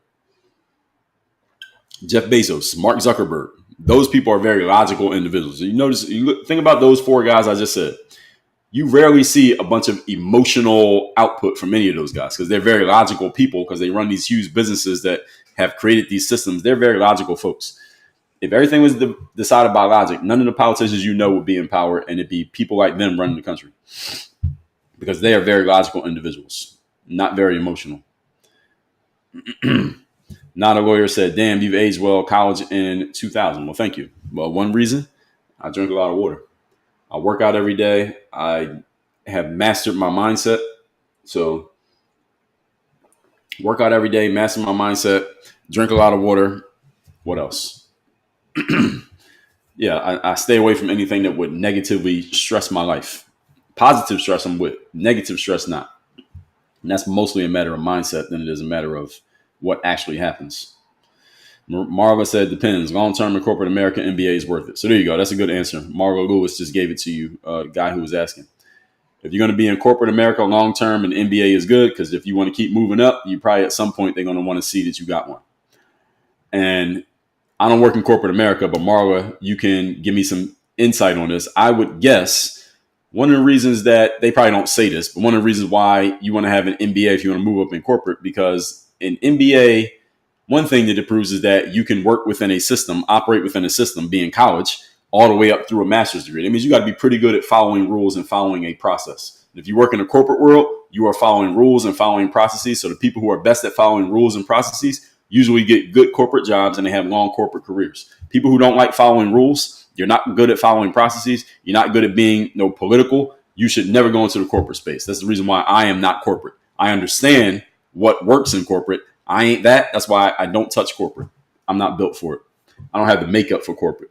But there are some people who are perfect for corporate. Those are the people with your advanced degrees. So Marla, did I get that right? Jenna said, no, someone asked what to do with the science degree. Oh, okay. So Jenna, my question to you was, why do you want to go get the degree? That's what I'm asking. Susie said, we need to have the interest revamped for loan payments. So Marla co-signed what I just said. See, I know my stuff, ladies and gentlemen. I only have an MBA and I don't work in corporate, but I know how to parse situations and understand why they are what they are. That's why I do what I do.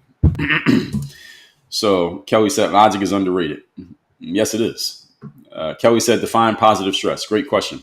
So there are two types of stress. There is the stress that most of you are familiar with, which is the kind of stress that makes you feel old, tired. This is the stress that makes a person who's 30 look like they're 50. Any of you know anybody like that? They're like 30 years old, but they look old as hell. You ever seen somebody who just looks way older than they are? And that's called distress. Most of the time, if you hear a person say, I'm stressed, what are they saying? They're talking about distress. That's the negative kind of stress that makes you feel old, tired, slow, and like you don't want to do anything.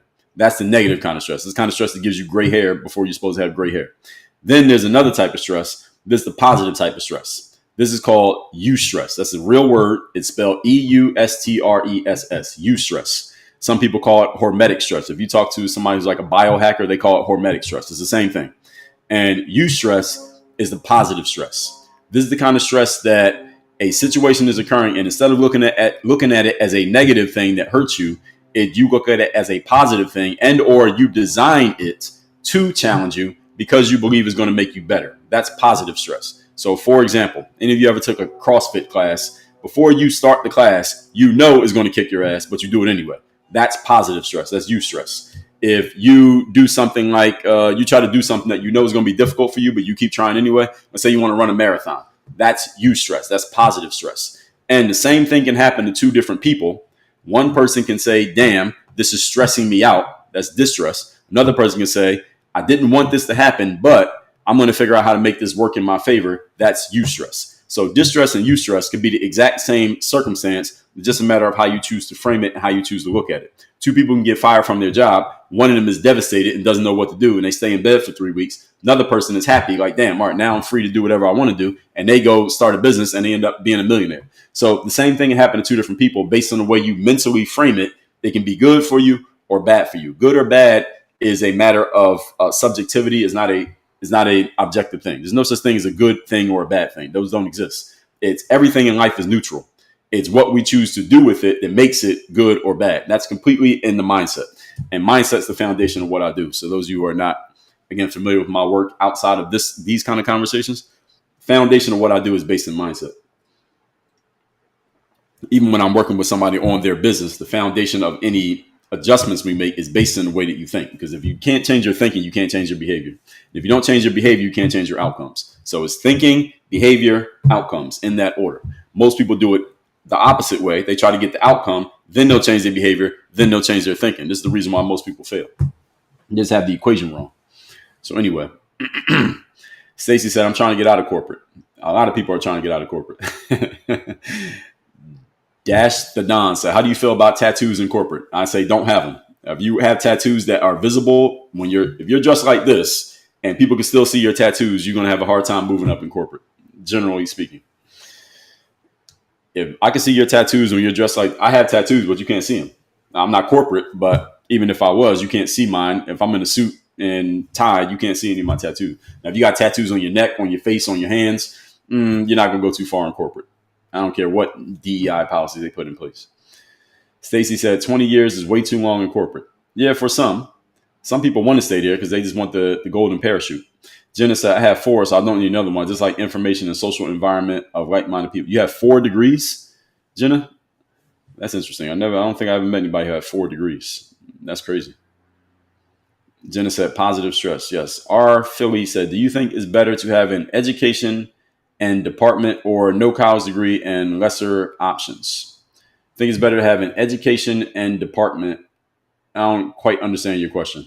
Can you write that again with more accurate grammar? And half of your question is you're presenting a false binary here. No college degree and lesser options. I don't think getting a college degree necessarily gives you more options. It depends on what your degree is in and what you plan on doing with it.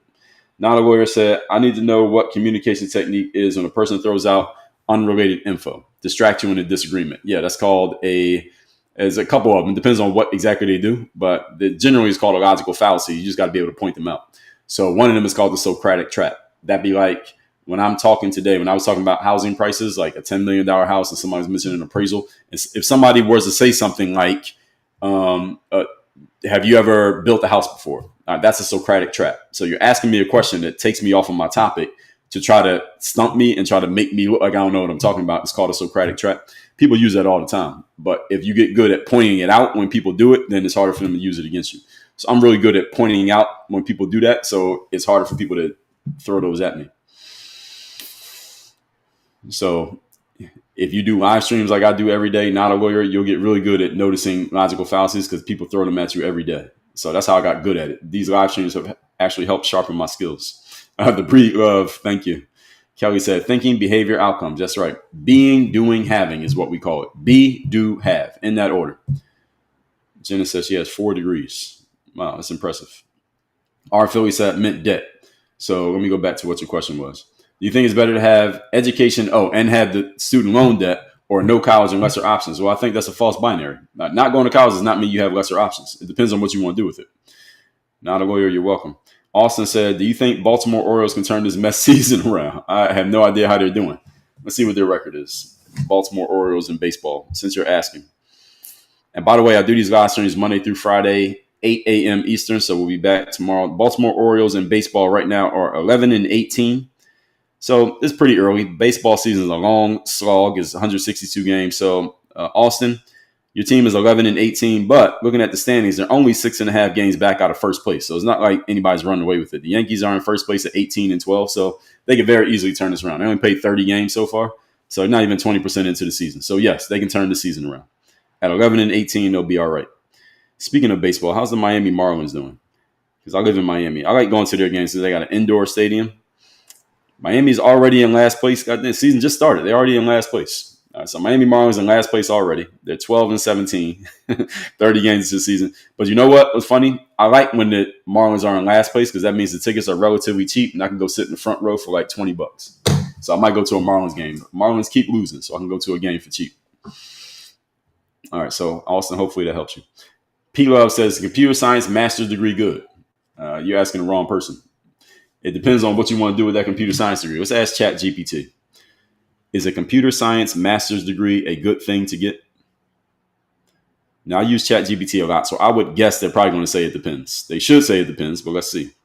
They say it can be a very good investment, but only if it aligns with your specific goals. In other words, what I just told you. So, and I need to start my own ChatGPT because I can tell you what they're going to say on some things. They say if you want to switch careers into tech and you need foundational training, yes. If you're aiming for a specialized or research-heavy role, such as AI, cybersecurity, data science, yes. You're targeting top-tier companies or academia where credentials matter, yes. Or you want to increase your earning potential and qualify for leadership positions in tech, yes. So again, if you're trying to climb ladders, you should go get another degree. Because in places where you have to climb the ladder, such as corporate America, the more degrees you have, the more credibility you have. That's the reason why I don't work in corporate. Now, it may not be worth it if you're already experienced, if you're taking on a whole lot of debt, if you want to be an entrepreneur or freelancer, or you can learn faster with online courses or ChatGPT. So it depends. The answer is it depends. Austin said we lost to the Reds 24-2. Well, Austin, the good news about baseball is that unlike, let's say, a sport like football, one game doesn't really matter. At the end of the season, nobody's going to remember that one game. So y'all can still end up in first place. It's very early. Dash the Don said, what advice would you give financially in this economy today? Well, number one, pay yourself first. Number one thing is pay yourself first. That's the number one piece of financial advice I give to every average, everyday human being. Pay yourself first. And by the way, we're going to stop in 2 minutes, folks. I finish at 10 o'clock every day. So we're at 9:58. 2 more minutes and we're done. Pay yourself first. That means when your check comes in, you must put money into something that will pay you back eventually in some way, shape, or form. You can't just take all your money and pay bills because you'll always forever be on that treadmill. So you got to pay yourself first. Austin said, my man knows ball. Yes, I do. I played basketball. My sport was basketball. I played professionally overseas for almost 10 years. I stopped playing in 2015. So anytime I'm doing these lives and you see somebody in the comments like, Dre, do you still play ball? They're referring to the basketball videos I used to put on YouTube back in the day. So from 2005 to 2015, I put a whole bunch of basketball videos on YouTube. So a lot of people will see me on TikTok and they remember me from those basketball videos back in the day. So any of y'all ever see people asking that question, that's what they're talking about. Deanna says she has 4 degrees but thinks she needs an MBA. Why? Well, I think Jenna, is Jenna, you still in here? Oh, she answered the question right there. I was looking at another master's degree in a different field, don't need an MBA. That's a lot of schooling, Jenna. Why don't you just become a teacher? Why don't you just become a professor? I mean, you always in school anyway. You might as well just go work there. You're a lifelong customer. You might as well just get a job being a teacher. Why not? So Austin said, always seeing the silver lining, it's inspiring. Yeah, you're not that far behind. You're only 6.5 games back, Austin. Why are you feeling so distraught? There's only 6.5 games. That's nothing. You only played 30 games so far. That's plenty of chance to come in first place.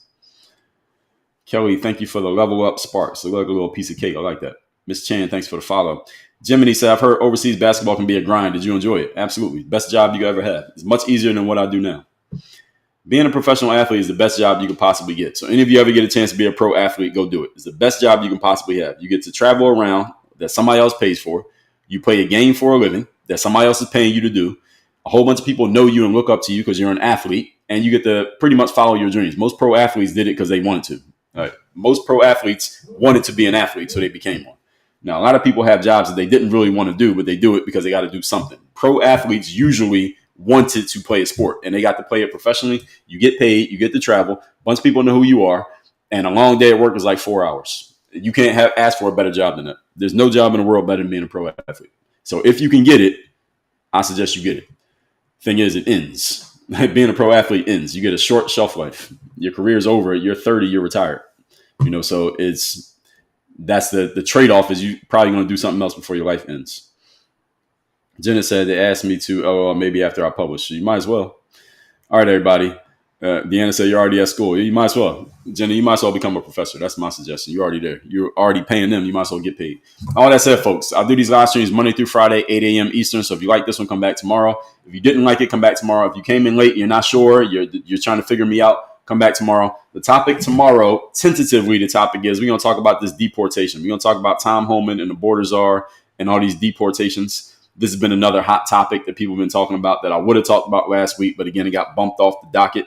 We're going to get to these deportations. Is Trump deporting citizens? He's deporting 2-year-old kids. We're going to talk about that. Some of that, actually, a lot of that is nonsense. We're going to talk about it in detail, logically, tomorrow. So 8 a.m. Eastern tomorrow, folks. The replay to this live will be on my YouTube. The link is in my profile on TikTok. If you're not following me already on TikTok, make sure you follow me. You want to work with me directly as your coach, consultant, or you want me to come and train your team or your group, go to workonyourgameuniversity.com, or you can send me a direct message. My assistant does watch my direct messages, so they will write you back. So if you have a question or comment or anything, or you want some help with something that we can do for you business-wise, just send me a DM or go to workonyourgameuniversity.com. We'll take it from there.